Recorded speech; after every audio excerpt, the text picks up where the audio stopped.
বলি আমিন। অল্পক্ষণের মধ্যে দোয়া হবে। দোয়ার আগেও পরে দুরূদ শরীফ পড়লে দোয়া কবুল হয়। আগের দুরূদ শরীফ আমরা একটু আগেই পড়ে নেই। আল্লাহুম্মা সাল্লি আলা মুহাম্মাদিন ওয়া আলা আলি মুহাম্মাদ কামা সাল্লাইতা আলা ইব্রাহিম ওয়া আলা আলি ইব্রাহিম ইন্নাকা হামিদুম মাজিদ। اللهم بارك على محمد وعلى آل محمد كما باركت على إبراهيم وعلى آل إبراهيم إنك حميد مجيد।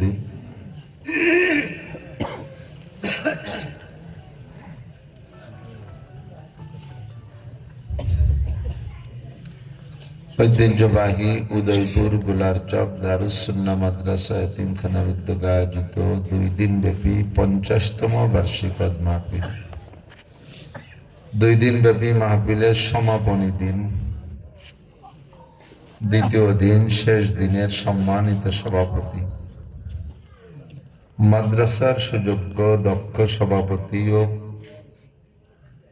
দক্ষ মুহতামিম সাহেব, যোগ্য আসাতিদায়ে কেরাম, আজিজ আমতুল্লাহ, আজকের মাহফিল উপলক্ষে মদউ উলামায়ে কেরাম, এই অঞ্চলের অনেক অনেক উলামায়ে কেরাম, আইম্মায়ে মাসাজিদ, প্রাণ প্রিয় দেশবাসী, আল্লাহ তাবারক ওয়া তাআলা শাহী দরবারে আমাদের পক্ষ থেকে সর্বক্ষণ সর্বহালাতে অসংখ্য শুকর। আমাদের হাজারো নাফরমানির দিকে আল্লাহ পাক ভ্রুক্ষেপ না করে,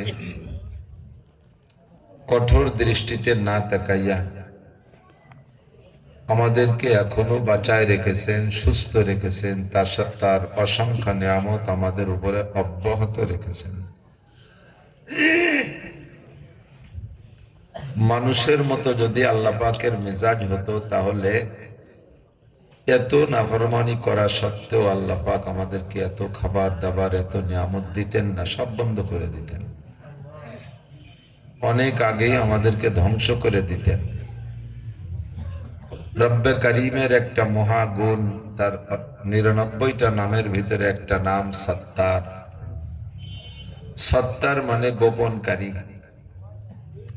প্রত্যেকটা মানুষ, এখানে আমরা যারা আছি, সাবালেক থেকে নিয়ে পর্যন্ত যাদের বয়স, যে যতটুকু বেশি পাইছেন, সাবালেক থেকে নিয়ে নাবালেক থাকতে আমল নামা তৈরি হয় না, ফেরেশতা লেখক, ফেরেশতা মোহরি, ফেরেশতা আসে না। সাবালেক হওয়ার পরে আপনার নামে দফতর তৈরি হয় আর আপনার জন্য মোহরি আসে, ফেরেশতা কিরামান কাতিবিন। তো সাবালেক থেকে নিয়ে যে যতটুকু বেশি বয়স পেয়েছেন, প্রত্যেকটা মানুষ, আমি আপনি যেই বলেন না কেন, প্রত্যেকের ভিতরে এমন এমন কিছু গোপন অন্যায় করা আছে, যে একটা দুইটা গোপন কথা যদি, গোপন অন্যায় যদি সমাজে প্রকাশ পেত, তাহলে মুখ দেখাইতে পারতাম না, সম্মানের সাথে রাস্তায় হাঁটতে পারতাম না। প্রত্যেকের ভিতরে থাকে কম বেশ, ইল্লা মাশাআল্লাহ, ব্যতিক্রম কেউ থাকলে সে আল্লাহর ওলি। তবে অধিকাংশ মানুষের মধ্যে এমন গোপন অন্যায় আছে যেটা নিকটতম বন্ধুর কাছেও বলা যায় না। এত বড় অন্যায় করে জমিনের উপর দিয়ে ঘুরে বেড়াচ্ছি, অক্সিজেন গ্রহণ করতেছি, আল্লাহর দেওয়া বাতাস, আল্লাহর দেওয়া পানি, আল্লাহর দেওয়া সূর্য, আল্লাহর চাঁদের আলো, আল্লাহর জমিনের উপর দিয়ে হাঁটতেছি, অসংখ্য নিয়ামত উপভোগ করতেছি। রব্বে কারিম আমাদেরকে সেভাবে সমাজে অপমানিত, লাঞ্ছিত করতেছেন না, সেই দোষগুলো প্রকাশ করে দিচ্ছেন না, কারণ তার একটা বড় গুণ হলো তিনি সত্তার।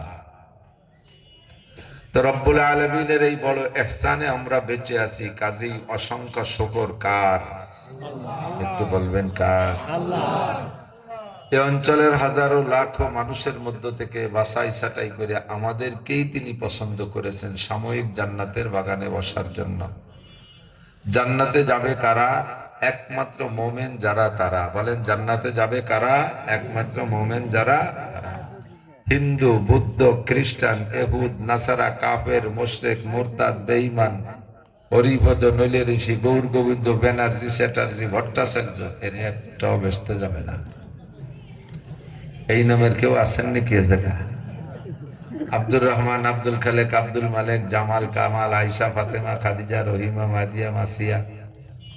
সামনে পর্দার আড়ালে মিলে নারী পুরুষ মিলে আমাদের নাম তো এ ধরনেরই।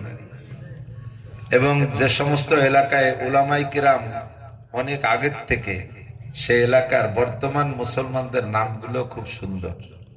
ওই লালটু, বল্টু, জুয়েল, টুয়েল, টুলু, লুলু খুব একটা থাকে না, কারণ বাচ্চা হইলেই বড় বড় আলেমদের কাছ থেকে শুনিয়ে নাম রাখে, মুসলমানই নাম রাখে। এই নাম আমাদেরই সকলের আছে, কাজেই যে নামগুলো জান্নাতে যাবে আমরা সেই নামের মানুষ এখানে। তো সাময়িক জান্নাতের বাগানে আল্লাহ পাক আমাদেরকে ডেকে নিয়ে আসছেন, মনোনীত করেছেন, এজন্য শুকর আদায় করি আলহামদুলিল্লাহ। গহরডাঙ্গা মাদ্রাসা শাইখুল হাদিস আমাদের বাঁশবাড়ির হুজুর কথা বলেছেন, অল্প কথা, রস কম গুড় বেশি, রস কম গুড় বেশি। গ্যান্ডারি কুশরি রস বেশি হয়, কিন্তু তাই দেখে গুড় বানায় না। বানান নাকি দি গুড়, ওদের চিনি হয় না। চিনি আর গুড় হয় খাইল কুশর, কিন্তু দাঁতে খাইতে গেলে, মুখে খাইতে গেলে একেবারে কুমসির মতো গালের কোনা কানে ফাটি যায়। রস কম, কিন্তু ওই গুড় হয় যার চিনি হয় বেশি। তো হুজুর আল্লাহর রহমত আমাদেরকে রস কম গুড় বেশি দিয়ে গেছে দুই চার কথার ভিতরে। পরবর্তীতে গহরডাঙ্গা মাদ্রাসার সুযোগ্য মুহাদ্দিস, সারা বাংলাদেশে সুপ্রসিদ্ধ। তার ভিতরে বড় একটা সিফাত হলো নিজেকে নিজে খুব ছোট করে জানে, যেটা হলো মানুষকে বড় বানানোর মূলধন। খেসেরা রঞ্জুরে সাজো জারে জার, খেসেরা রঞ্জুরে সাজো জারে জার, তাতুরা বিরু কুনা দাজ ইশতেহার। নিজে যখন মোনাজাত করে তখন কি বলে? মাইবদি মে আপ গো আপনি মিসাল, ফেলে বদো বদ খেয়ালো বদ খেসাল। আল্লাহ, ছোট হওয়ার দিক দিয়ে আমার তুলনা আমি, আমি আর একজন ছোট তার মতো না। ছোট হওয়ার দিক দিয়ে আমার তুলনা আমি, গুনাহগারের দিক দিয়ে আমার তুলনা আমি, অযোগ্যতার দিক দিয়ে আমার তুলনা আমি, আমার মতো আর কেউ নাই, আর আমিও আর কাহারও মতো না। এমন করে যেই লোকটা নিজেকে নিজে ছোট জানে, আল্লাহু আকবার। নবী পাক বলেন, মান তাওয়াযা লিল্লাহ রাফাহুল্লাহ। যে আল্লাহর দিকে তাকাইয়া নিজেকে নিজে ইখলাসের সাথে ছোট জানে, ইখলাসের সাথে ছোট, কথা কি আর করেন? এই যে নিজেকে নিজে ছোট জানাটা, এটা আবার ইখলাসের সাথে বা রিয়ার সাথে না। সদস্য হুজুর রহমাতুল্লাহ আলাইহির লেখা যারা দেখেছেন, বাংলা ভেস্তি জোরটা কমপক্ষে বাড়ির কাছে থাকলে দেখবেন, হুজুর লাস্টে লিখে টিকে যেখানে নিজের তকরির সই করছেন, নিজে সই করছেন দস্তখত, ওখানে লেখেন নাচিজ শামসুল হক। নাচিজ মানে আমি কিচ্ছু না, নাচিজ মানে আমি কিছু না। শামসুল হক সদস্য হুজুর যদি নাচিজ হয়, তাহলে আমি কি কন্দি? তো সদস্য এত বড় চিজ হয়ে নাচিজ বলছেন, উনি যে নাচিজ বলছে ওটা ইখলাসের সাথে বলছে। অনেকের কাছে জিজ্ঞেস করলে নিজেরা নিজে ছোট কয় তাৎক্ষণিক, এটা ইখলাসের সাথে না। ভাই আপনার নাম? কয় আমি গুনাহগার আব্দুর রহমান। আমি গুনাহগার, খেয়াল করেন কি কয়, আমি গুনাহগার আব্দুর রহমান। আপনি নিজেকে নিজে আমার সামনে প্রকাশ করলেন গুনাহগার আব্দুর রহমান। আপনি নিজের নামের সাথে গুনাহগার শব্দটা যে ব্যবহার করছেন, এটা ইখলাসের সাথে করছেন না অন্য কোনো খেয়ালে করছেন? রাখেন, উদয়পুরি 8 দিন প্রমাণ হবে। এই খান সাহেবের মতো করতে উদয়পুরি 8 দিন প্রমাণ হবে। হাটের মধ্যে যাইয়া ওই লোকরে যদি ডাক দেন, গুনাহগার আব্দুর রহমান, দেখবেন যে মুখ কালা হয়ে গেছে। তারে ডাক দেবেন, গুনাহগার আব্দুর রহমান, মুখ কালা হয়ে গেছে। আজকে মুখ কালো করলেন কেন? সেদিন যে আপনি বললেন আপনার নাম গুনাহগার আব্দুর রহমান, আমি তো তাই করে ডাক দিছি, আজকে বেজার হন কেন? আপনার দাবি যে গুনাহগার আমাকে আমি বলতে পারি, কিন্তু তুমি বলবা না। আমি তো আমারে গুনাহগার কইছি, তাই বলে কি তুমিও আমারে গুনাহগার করবা নাকি? তা আপনি যদি আপনার নামের সাথে গুনাহগার ব্যবহার করেন, তা আমি বললে দোষ কি?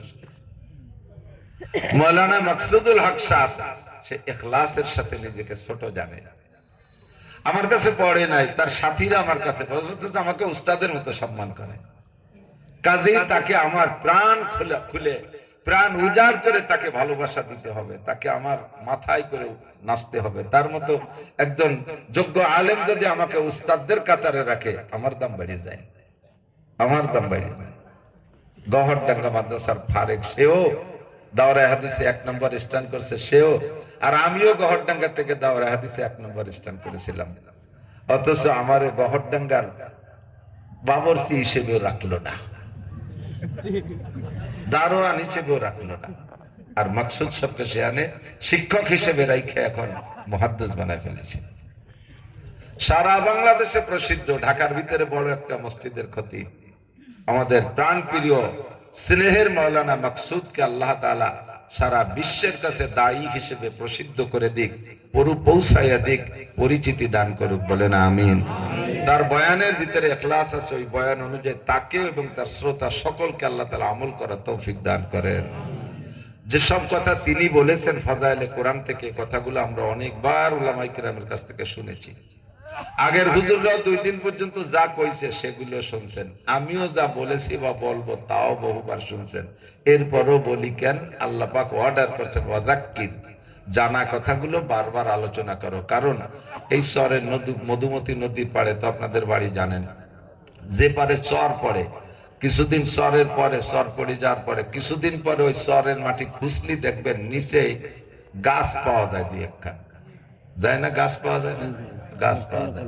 গাছ খান্ডে উঠে দেখি যে ভালোই গাছ, শক্ত গাছ, কিন্তু গাছ খান্ডে কাজে লাগাইতে পারি না এতদিন। কেন? ওর উপরে পলি পড়িয়ে ঢেকে গেছে, পলি পড়িয়া ঢেকে গেছে। এখন কোদাল দিয়ে পলি সরাইয়া তারপরে গাছটা বের করতে হয়, তারপরে গাছটা কাজে লাগাইতে হয়।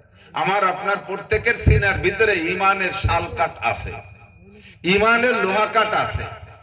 মোটামুটি আমল কি করবেন এরও ভালো ভালো সাইজ কাট আপনার সিনের মধ্যে আছে, কিন্তু দুনিয়ার পলি, বেড়া, ক্যাডামস, কারিতাস, বিআরডিবি, স্বনির্ভর, জাগরণী চক্র, আশা, প্রশিকা, গ্রামীণ ব্যাংক, মেম্বারি, চেয়ারম্যানি, এমপিগিরি, সুদ, ঘুষ ইত্যাদি, জিনা, ব্যভিচার, টেলিভিশন, ফেসবুক, মোবাইল, উল্টো মদ, গাঁজা, ইয়াবা, ফেন্সিলিন, হিরোইন, বিড়ি, সিগারেট, হুক্কা মুক্কা যা আছে দুনিয়ার পলি পড়িয়া সে ভালো ভালো সাইজ কাট তলে পড়ে রয়েছে।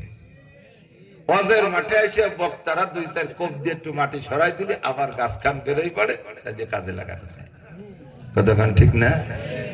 এই জন্য আল্লাহ পাক বলেন ওয়াযাক্কির, নসিহত করো, আলোচনা করো, ফাইন্না যিকরা তানফাউল মুমিনিন, আলোচনা করলে মুমিনের ঈমান বাড়ে, আলোচনা করলে মুমিনের ঈমান বাড়ে। এই আমরা যে কথাগুলো বলি এই কথাগুলো তো আমাদের জানা আছে। একটা কিসসা একটু খেয়াল করতে হবে, চলে যাবো ওয়াজের দিকে, চলে বেশি রাত করবো না। আপনাদের এক রাত আসলে হুজুর আপনাদের কথা শুনতে ভালো লাগে, একটু রাত ধর প্রতি পারেন না হুজুর, খালি উড়ো তাড়াই চলে যান। বিষয় হলো সেপ্টেম্বর মাসের 1 তারিখে নামছে, সেপ্টেম্বর, অক্টোবর, নভেম্বর, ডিসেম্বর, জানুয়ারি শেষ হয়ে গেল। আজকে 5 মাসের ভিতরে একদিনও বিরতি নাই। দিনে 1টা, রাত্রে 2টা, দিনে 1টা, রাত্রে 2টা, কোন রাত্রে 3টা। সিলেট গেছি 2 রাত্রে 8টা মাহফিল করছি, 2 রাত্রে 8 মাহফিল গেছি। তো এখান থেকে যাইয়া রাত্রে 4টে মাহফিল, পরের দিন এগুলো একটু বিরতি নেই, আবার রাত্রে নামছি রাত 2টা পর্যন্ত 4টে মাহফিল, ফিরে আবার আইসা ঢাকায় এসে 3টে মাহফিল করছে। কত পারা যায়, কত পারা যায়। সামনে নির্বাচন আসতেছে, কোনো প্রার্থীর পিছনে যাইয়ে 2 দিন একটু স্লোগান দিয়ে তারপরে মদ দাসের মতো ভেস ভেসায় বেড়াবেন। আরে 5টা মাস স্লোগান দিচ্ছি, কত খুলে দেখতেছেন না, শেষের দুর্বল বডি কোয়ালিটি দেখলে বুঝতেছেন। মাশাআল্লাহ, আপনাদের নিয়ে আনন্দে থাকি বিধায় ইমেজ ঠিক আছে, শরীর দুর্বল হালকা হয়ে গেলে ইমেজ ঠিক আছে, আপনাদেরকে নিয়ে আনন্দে থাকে বিদায়। এই জন্য বেশিক্ষণ কষ্ট দেব না, আমিও করতে পারবো না। অল্পক্ষণের ভিতরে আল্লাহ পাক আমাদেরকে এখান থেকে উপযুক্ত নসিহত যা শুনেছি ফাজাইলে কোরআন থেকে, সেটার পর আমাদের আমল করার তৌফিক দান করে, বলেন আমিন। আমি আমাদের প্রাণ প্রিয় হযরত মাওলানা মাকসুদের কথার সাথে একটু সাথে তাল মিলাই বলি যে কোরআন শিখবো কেন, ওই জায়গা থেকে একটা দুটো কথা বলে আসি। কোরআন কেন শিখবো, কোরআন কেন শিখবো? আপনারা যদিও উদয়পুর এলাকার মানুষ, এলাকার মানুষের সামনে কথা বলতে ভয় লাগে। আমি জানতাম, আমি উদয়পুর মাদ্রাসায় একসময় পড়াইছি অনেক আগে, তো সে সময়ই জানতাম যে মাঠে যদি 4 জন কৃষকে হাল চষে তো 2 জন হাফেজ, দোকানদার বাজারে যদি 10 জন থাকে তার 5 জন হাফেজ দোকানদার, বাসের হেল্পার সুপারভাইজার ড্রাইভার যে 3 জন থাকলে তার ভিতরে 1-1.5 জন কমপক্ষে হাফেজ, মাস্টারও স্কুলে 4-5 জন হলে তার ভিতরে জন 2-3 হাফেজ। এই জায়গা হাফেজের আড্ডা, হাফেজের কারখানা, হাফেজের ইন্ডাস্ট্রিজ। অন্ধ হুজুর রহমতুল্লাহ আলাইহি, হাফেজ জামিল আহমদ সাহেব রহমতুল্লাহ আলাইহি, শাহ সাহেব রহমতুল্লাহ আলাইহি, পীর সাহেব রহিমাহুমুল্লাহদের পক্ষ থেকে তাদের কৃতিত্বের বরকতে, তাদের কৃতিত্ব এটা, তাদের মেহনতের বরকতে এদেশে হাজার হাজার হাফেজ আছে। কথা কোন ঠিক না? কাজেই আপনাদেরকে যে আমি বলবো যে আপনারা কোরআন শরীফ পড়তে পারেন না, এই কথা বলতে আমার ভয় লাগতেছে। যদিও দেখা যায় দাড়ি নাই, কিন্তু হাফেজ হয়ে বসতে পারে। হিমায়ত ভাই ছিল মাথায় গামছা বান্ধা, অথচ দুমসা হাফেজ। মনে আছে নাকি আপনাদের? তুমি চিন্তা করতে পড়াই গেছি অনেক। এই আপনাদের সভাপতি মাওলানা হাফেজ মাওলানা জামালউদ্দিন, একদিক দিয়ে আমার ভাগ্নি জামাই, আবার আমার উদয়পুর মাদ্রাসায় থাকা গেলে আমার ছাত্র। সে আমার কাছে মুক্তাসারুল মানি এবং হিদায়া পড়েছে। প্রাণ প্রিয় হযরত মাওলানা জামালউদ্দিন আছে ওখানে শিক্ষক, সেও আমার ছাত্র। তা আমরা তাদের সামনে যতটুকু বুড়ো হয়েছে, আমাদের সামনে আমাদের ছাত্ররা আরো বেশি বুড়ো হয়ে গেছে। সেই হিসেবে আল্লাহ ভালোই রেখেছে, আলহামদুলিল্লাহ। তো আমি মাওলানা মকসুদ সাহেবের ওই কথার সাথে একটু বলি, মনে রাখবেন। নামাজ ভাঙ্গার কারণ 19টি। কোরআন শরীফ কেন শিখবেন? হুজুর তো ফাজাইলে কোরআন বলেছেন, সাথে এই কথাটাও আমি বলে যাচ্ছি। কোরআন পড়া শুদ্ধ করে কেন শিখবেন? আল্লাহু আকবার। নামাজ ভাঙ্গার কারণ 19টি। কয়টি? একটু বলবেন কয়টি? 19টা কি? নামাজ ভাঙ্গার কারণ আমি যা জিজ্ঞেস করতেছি আমার একটা উদ্দেশ্য আছে। 19টা কি? নামাজ ভাঙ্গার কারণ কয়টি? এই 19টি কি? সবাই বলেন নামাজ ভাঙ্গার কারণ। সবাই বলেন নামাজ ভাঙ্গার কারণ কয়টি? 1 নম্বরে নামাজে কেরাত অশুদ্ধ পড়া। বলবেন 1 নম্বরে নামাজে কেরাত অশুদ্ধ পড়া। নামাজে কেরাত অশুদ্ধ পড়লে কি হয়? কইছেন? সবাই কইছেন? নামাজ কি হয়? ভাঙ্গে যায়। ভাঙ্গে যার কি মানে? হয় না। হয় না কি মানে? এই হয় না মানে বোঝেন, যে লোকটা নামাজ মোটেই পড়ে নাই সেও যেমন, আপনি পড়ার পরেও তেমন।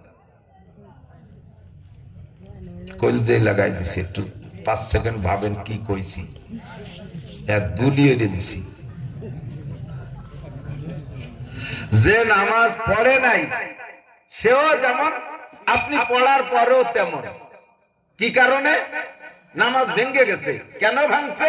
কিরাত অশুদ্ধ। কথা বল। তাহলে কার কেমন শাস্তি? যে নামাজ এক ওয়াক্ত পড়ে নাই, কোনদিন পড়ে নাই, ওর প্রত্যেক এক ওয়াক্তের কারণে যেই শাস্তির কথা আমরা শুনে থাকি 80 হুকবা। যদি তাই যদি 80 হুকবাই হয়, তার মানে 1 হুকবা সমান সমান 2,88,00,000 বছর। 80 হুকবারে 2,88,00,000 দিয়ে গুণ দেন, বেরোবে 200 কোটি, আরো 30 কোটি, আরো 40 লক্ষ বছর জাহান্নাম। এক ওয়াক্ত নামাজ যেই লোকটা মোটেই পড়ে নাই, ও যুবক পাগলামির সাথে শোনো না, বেখেয়াল দিও না, খেয়াল করে শোনো কি বলি। এক ওয়াক্ত নামাজ যদি তোমার ছুটে যায়, আপনার ছুটে যায়, পড়েন নাই, তাহলে 200 কোটি, আরো 30 কোটি, আরো 40 লক্ষ বছর জাহান্নামে পুড়িতে হইবে। এবার আপনি নামাজ পড়েছেন ওয়াক্ত মতো, কিন্তু আপনার কিরাত অশুদ্ধ।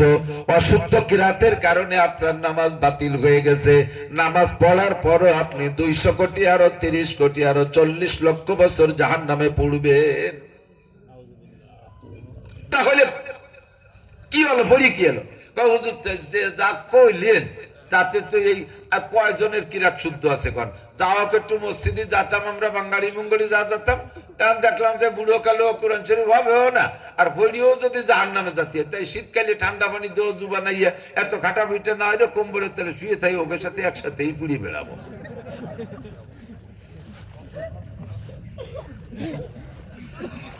আপনি এই বলে আমারে ভয় দিচ্ছেন মসজিদে মুসল্লি কমিয়ে যাবেন।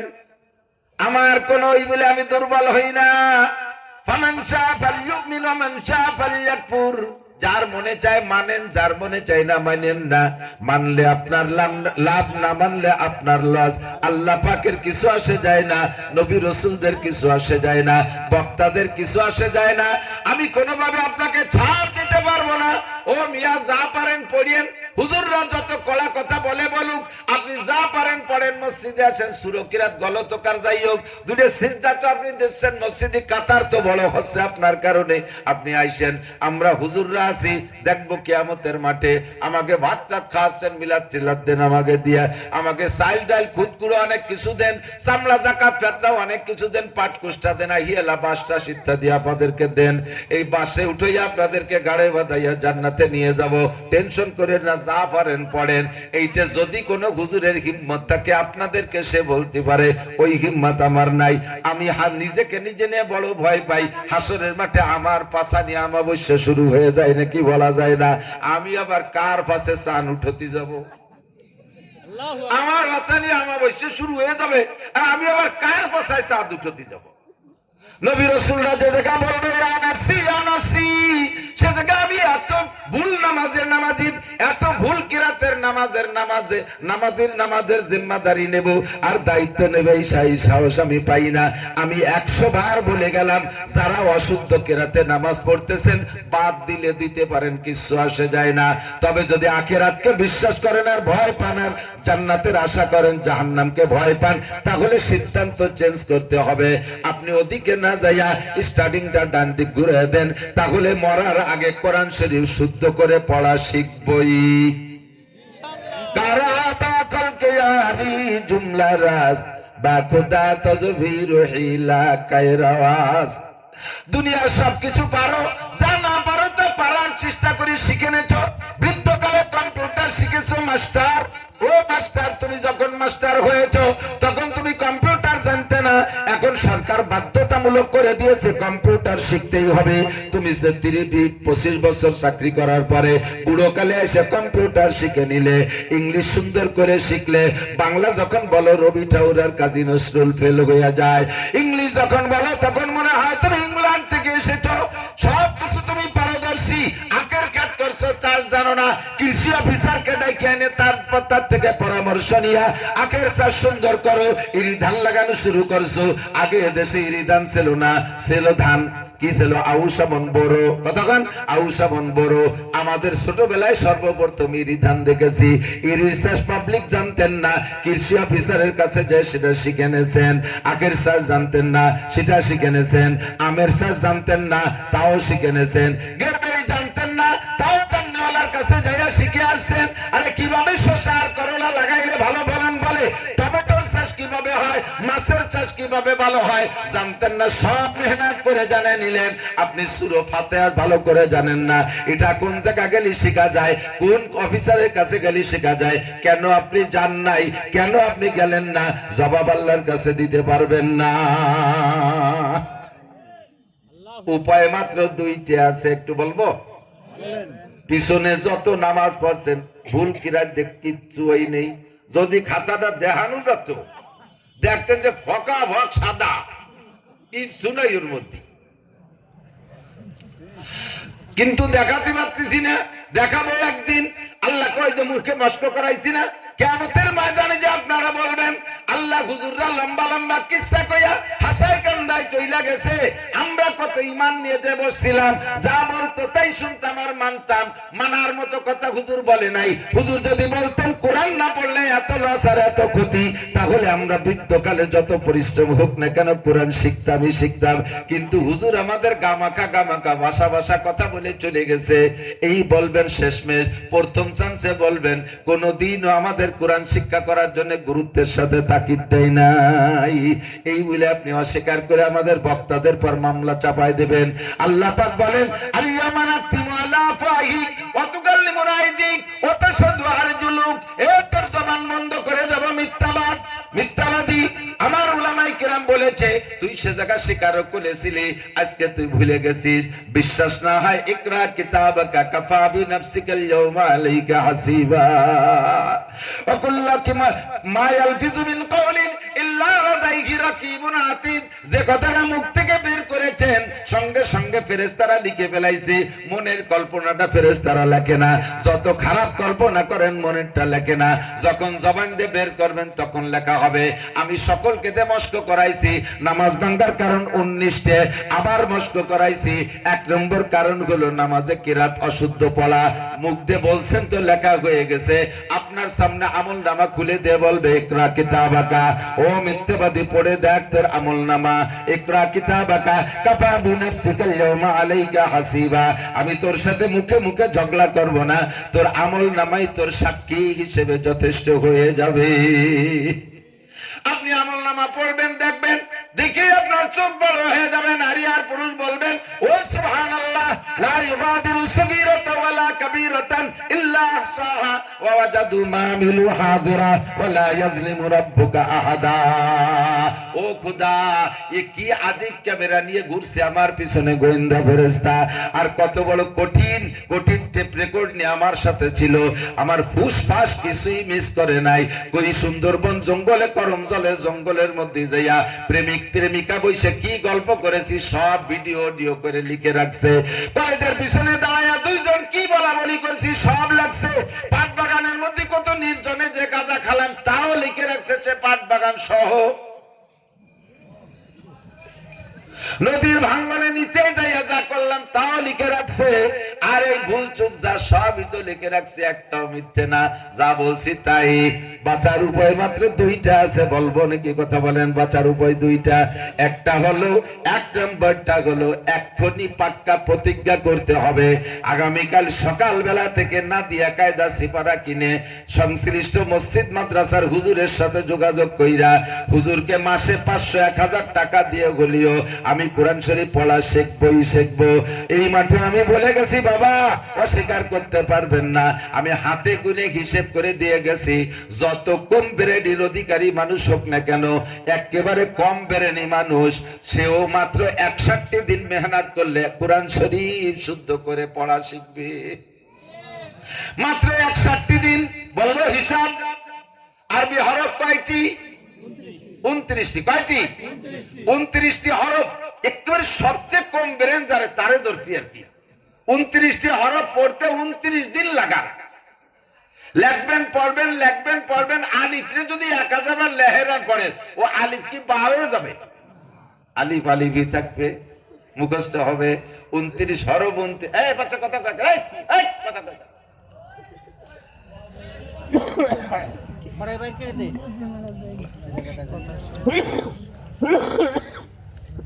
চলে যাবো আজের দিকে, বেশিক্ষণ কষ্ট করব, একটু পরামর্শ দিয়ে যাচ্ছি। 29 হরফ, 29 দিন পারা যাবে না? বাবা বাবা বাবা বাবা বাবা ওতে আব্বা বাড়ি চলে আসবে। কি দেখ ভাই যে বা মুখস্থ হবে না। তা তা তা 1000 বার বললে তা ভোলা যায়? যত কম ব্রেনি হোক, 29 দিন 29 হরফ। সবক সবচাইতে ছোট সবক, এর চেয়ে কম হয় না। আরবিতে আকার রস্বীকার 3টে, জের জবর পেশ। জেরে রস্বীকার, জবরে আকার, পেশে রস্বীকার, হয়ে গেল 3 দিনে 3 দিনই শিখেন। 29 আর 3 গুনবেন না আমার সাথে? একটু কোয়াই রাখি। 29 আর 3 মাত্র 61 দিনের কোর্স। যদি কোরআন শরীফ সিদ্ধ করে পড়তে না পারেন, আমি বিনি পয়সায় আপনারা আরেকটা কোর্স করাই দিয়ে যাবেন ইনশাআল্লাহ। প্রমাণ করছি, আমি ট্রাই করেছি।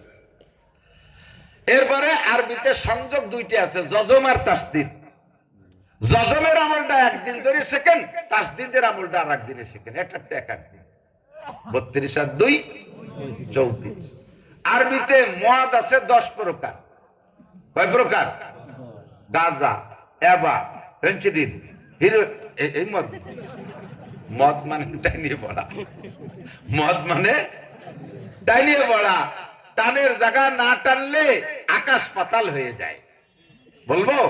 দোয়া কোন পড়েন না? ওয়ানাশকুরুকা ওয়ালা নাকফুরুকা, আল্লাহ তোমার অসংখ্য নিয়ামত ভোগ করি, কাজেই শুকর তোমার আদায় করি। ওয়ালা নাকফুরুকা, জীবনে কোনোদিন তোমার না শুকরিয়ার কুফরি করিব না। এই হলো দোয়া কুনুতের আসল। আপনি পড়েছেন ওয়ানাশকুরুকা ওয়ালা নাকফুরুকা, লারে টানেন নাই। ওয়ানাশকুরুকা ওয়ালা নাকফুরুকা তরজমা হইছে আল্লাহ এতদিন খাইয়ে শুকর আদায় করছি, সামনে আর পারবো না। সামনে খাইয়া তোমার না শুকরি করব, কুফরি করব, ঈমান থাকবে? নামাজ তো দূরের কথা, ঈমান থাকবে নাকি? কথা বলেন। এ জায়গা টানের আর না টানের পার্থক্য। লা নাকফুরুকা একালিফটা ওয়াজিব, যদি লারে না টানেন তখন লামে তাকিদ হইয়া যায়। উলামায়ে কেরাম বোঝে অবশ্যই কুফরি করিব, নামাজ তো হবেই না, ঈমানও নষ্ট হবে। একে বলা হয় মদ। এই মদ আছে 10 প্রকার। 10 প্রকার মদ 10 দিন সেকেন্ড। 44 আর 10 কয় দিন? তো 34 আর 10 44 দিন। মাকরাজ আছে 17টা। 17টা মাকরাজ 17 দিন। মাকরাজ মানে উচ্চারণ স্থান থেকে উচ্চারণ করা। আরবি হরফ একেবারে যা লাগবে তাই পড়বে, ইংরেজির মতো না, বাংলার মতো না। ইংরেজি বাংলা লোক গুজামিল ভাষা, এর ভিতরে গুজামিল, কোন নিয়ম কানুনের তো আক্কা নাই। ভালো ভালো শিক্ষিত আছেন, আপনাকে কাছে আইরি জবানিকে তাম করতে পারতেছি না, অনেক জায়গায় তো জিতে আইছি। ব্রাহ্মণ বানান করেন দি, আমি আগে অর্ধেক আমি কয়ে দিছি বয়রা ভালা আকার, তারপরে একটু কি দিয়ে ব্রাহ্মণ হয় কন দি পয়দা করতে পারেন, আমি লিখে দিতে এরি। হিন্দুকে তাই হিন্দুরা বানান ফেরি ফেলে, তাই তো ব্রাহ্মণ বয়রা বলা আকার, তারপরে ব্রাহ্মণ লিখতি পদ্মা, পদমা বলা আকার, পদ্মা কবতা, পদ্মা কবতা 10 সাথে মা মিশালি পদ্মা হবে, পদ্মা কইকা কথা কন না কেন? ঠিক না? বিজ্ঞ বয়রসি জ হসন্ত ইয়ে, বিজ্ঞ লেখে কি দিয়ে বয়রসি জ হসন্ত ইয়ে, এই জর সাথে ইয়ের মিশালি বিজ্ঞ হয়। তা গোয়া কলাম যে সে গোয়া কো, গোয়া তো লেখলাম না, লেখলাম তো জ আর ইয়ে হবে বীজ ইয়ে। বাংলার ভিতরে গুজামিল, আরবির মধ্যে গুজামিল নাই, বা ইংরেজির মধ্যে গুজামিল। লেহে একটা পরে একটা, TION সন লেখলাম টন আর হরি সন, MOTHER মতিয়ার, তা কয় না মাদার। লেখলাম মতিয়ার, কয় মাদার। CHALK চলকে না কলকে সক, লেখলাম এল আর তারে বললাম সক। কত বড় ফাজিল ভাষা। আর আরবি সম্পর্কে আল্লাহ বলেন আলহামদুলিল্লাহিল্লাযী আনজালা আলা আবদিহিল কিতাবা ওয়া লাম ইয়াজআল লাহু ইওয়াজা, আমি আমার বান্দার উপরে কোরআনে কারীম নাযিল করেছি, এর মধ্যে কোনো বক্রতা নাই, এর মধ্যে কোনো গোজামিল নাই, একেবারে সহজ সরলে। সদ লেখে সা পড়বে না, সিন লেখে সদ পড়বে না, দাল লেখে দত পড়বে না, লাম লেখে মিম পড়বে না, কাফ লেখে কফ পড়বে না, যা লাগবে তাই পড়বে। এই যা হরফ তার উচ্চারণ স্থান হলো 17টা। 17 জায়গাতে সুন্দর করে উচ্চারণ করতে হয়। কাজেই 17টা মাত্র 17 দিন পড়েন, তাহলে ও পাশে গেছে 44 আর এই দাঁড়ালো 17। এই 17 আর 44 দেখবেন 61। এই 61 দিন মেহনত করলে, প্রত্যেক দিন 1 ঘন্টা করে মেহনত করলে আপনি শুদ্ধ করে কোরআন পড়নেওয়ালা হয়ে যাবেন। ও বাবা এই প্রতিজ্ঞা করেন, এই জায়গায় বসে আগামীকাল সকালবেলা কায়দা কিনবো, এই নিয়ত করে এখান থেকে যান। বাড়ি যাওয়ার পরে আপনি সকাল হওয়ার আগে যদি রাতারাত আপনি মারাও যান, সকাল হওয়ার আগে যদি রাতারাত মারা যান, আল্লাহ পাক রব্বুল আলামিন আপনার এই ইচ্ছা আর এই তওবা, বিগত ভুলের থেকে তওবা করে তো ইচ্ছা করেছেন, এই তওবা আর ইচ্ছার কারণে আপনার পিছনে যত নামাজ ভুল হয়েছিল সব ভুল নামাজকে শুদ্ধ করে আমল নামা ভরে দিবে। বাঁচার মাত্র একটা উপায়, আল্লাহ কয় ওয়াল্লাযীনা জাহাদু ফীনা লানাহদিয়ান্নাহুম সুবুলানা ওয়া ইন্নাল্লাহা লামাআল মুহসিনিন। যারা তুমি, আল্লাহ পাক বলেন, যারা তোমরা আমাকে পাওয়ার জন্য চেষ্টা করবা, দিন শেখার জন্য চেষ্টা করবা, তোমার চেষ্টা যেখানে যে শেষ, আমার রহমত সেখান থেকে হাত বাড়ায় টান দিবে। তোমার ইচ্ছা এখান থেকে করেছো চেষ্টা, ফজর বাদ কায়দা কিনবা, এই নিয়ত করে গেছো, রাতারাত তোমার হায়াত শেষ হয়ে গেছে। কাজেই তুমি ইচ্ছা করেছো যেখানে যে শিখবা, তার আগে সময় শেষ হয়ে যাওয়ার কারণে তোমার পিছনে সব ভুলকে আল্লাহ তাআলা সংশোধন করে দিবে। আল্লাহ পাক বলেন ইদাত লাহুল আযাবু ইয়াউমাল কিয়ামাতি ওয়া ইয়াকুলু ফীহি মুহানা ইল্লা মান তাবা ওয়া আমানা ওয়া আমিলা আমালান সালিহা ওয়া উলাইকা ইউবাদদিলুল্লাহু সাইয়্যাতিহিম হাসানাত ওয়া কানাল্লাহু গফুরুর রহিমা।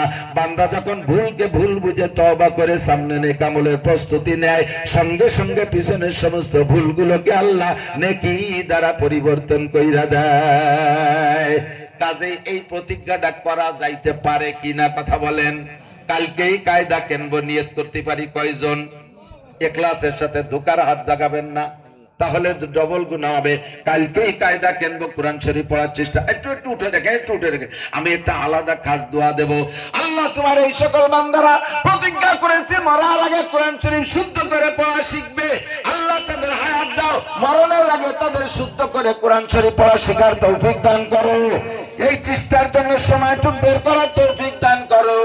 এই হাতগুলোকে আল্লাহ কাবার গায়ে পৌঁছায় দিয়ে জীবনে একটা বার হলে হজ নসিব করো। আল্লাহ এই হাতগুলোকে রসুলের রওজায় ছোঁয়া দেওয়ার তৌফিক দান করো। এই হাতগুলোকে মক্কা মদিনার মাটিতে হাত রাইখা সিজদা দেওয়ার তৌফিক দান করো। এই হাতওয়ালাদের সাথে তোমার রসুলের মুসাফা মিলাইয়া দিও। আল্লাহ এই হাতওয়ালাদের মুখে তোমার হাতের খানা খাওয়াই দিও। এই হাতওয়ালাদের মুখে তোমার রসুলের হাতের হাউজে কাউসার পান করাই দিও। কষ্ট দিলাম নাকি? সত্যি কি কন্দি শেখার চেষ্টা করা যাবে? একটু আর একবার কন্ত দেখি, ঠকবেন না। আমার ভালো করে মনে আছে, অমুসলমান হিন্দু ভাইরা অনেক সময় আসছে না, অন্য দিক নেবেন না, একটা বাস্তব বলতেছে আমার দিক থেকে। এই আপনাদের উদয়পুরের এটা মফিজ ছিল, মৌলানা মফিজ, এখন কোথায় আছে আমি জানি না, এই জামালদের সাথে পড়তো মনে হয়, না জামালদের ক্লাস নিচেই পড়তো, আবেদ জামাল।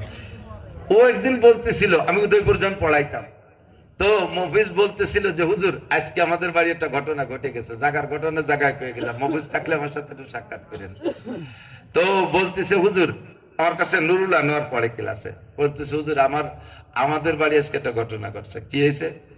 আমার আব্বা ফজরের নামাজ পড়ে, তখন তার আব্বা বেঁচে আছেন, এমন আছেন নাকি আমি জানি না, তো আব্বা ফজরের নামাজ পড়ে আমাদের বারান্দায় পূর্ব দিক ফিরে কোরআন শরীফ পড়তেছে, কোরআন শরীফ নিয়ে বসে, মাথায় এই লাল রুমাইল। তার আব্বা কিন্তু ফর্সা মানুষ ছিল, সুন্দর চেহারা ছিল। এই লাল রুমাইল, গায়ে ঘিয়ে কালারের একটা জুব্বা, আর চশমাও সুন্দর সোনালী ফ্রেম, মাথার উপরে লাল রুমাইল, পাকা দাড়ি, লাল একটা জায়নামাজ বিছাই বড় একটা কোরআন শরীফ সামনে নিয়ে বসে পূর্ব দিক ফিরে পড়তেছে। দুইজন কাঠ মিস্ত্রি, ওই সাতপাট বলতলির হিন্দু কাঠ মিস্ত্রি, দুই যুবক, ওরা উঠোনের ওই পাশে বসে কাজ করতেছে। কাজের ভিতরে হঠাৎ করে দুইজন আমার আব্বার দিক তাকাই রয়েছে, চোখে পলকি দিচ্ছে না, আতুর ধরে রাখছে তাও বাড়ি দেয় না, আর নিয়ন ধরে রাখছে তাও সরায় না, এই চাই রয়েছে। বেশ খানিক পর আমি যে করে, তোরা কি কাজ বাজ বাদ্য কি দেখতেছিস? পরে ওকে উঠাইছে, ওরা বলতেছে দাদা সত্যি কথা না কইও পারি না, তোমাকে মিয়ারা যত বুড়ো হয় তত চেহারা বাড়ে। এই চাচার দিক চাইয়ে চৌকি ফিরেতে পারতেছি না, লাল রুমাইল মাথায়, সাদা পাকা দাড়ি, ফর্সা চেহারা, আর গায়ে জুব্বা, সোনালী বেরমের চশমা, সামনে কোরআন শরীফ, কোরআনের ফোকাসে তার চেহারার ভিতরে আল্লাহ আরো নূর বাড়াইয়া দিয়েছে। দুইজন হিন্দু ছেলে তাক মেরে তাকায় রইছে, চৌকি ফিরেতে পারতেছি না, আর ভাবতেছে আমাকে বুড়োকে কেমন দেখা যায়। আমাকে বুড়োরা, আমাকে মুসাইরা যত বুড়ো হয় তত সুলাকুত্তর মতো দেখা যায়। মুখে দাড়ি নাই, এই রাম দিন বারোই দিয়ে এর গাপটি দিয়ে উড়ি থাকে, দাড়ি নাই, চল ভেঙে গেছে, তার ভিতরে যদি দাড়ি না থাকে, এরপরে ভুসুম দিয়ে বসে থাকে, সেটা কি স্ত্রী দেখা যায়। আর চাচা চেহারা থেকে কেমন আলো চমকাচ্ছে, এজন্য আমাদের চোখ কেড়ে নিয়ে গেছে ওই দিকে। বলেন সুবহানাল্লাহ। আপনি কোরআন পড়েন, কোরআনের একটা নূর আছে, কোরআনের একটা নূর আছে, শিখবেন তো ইনশাআল্লাহ। এ হলো নামাজকে বাঁচানোর একটা উপায়। আর একটা উপায়, বাকি জিন্দেগি আমরা যতদিন বেঁচে থাকি কমপক্ষে নামাজটা জামাতের সাথে, ফরজ নামাজটা আদায় করার চেষ্টা করব। কথা বলেন।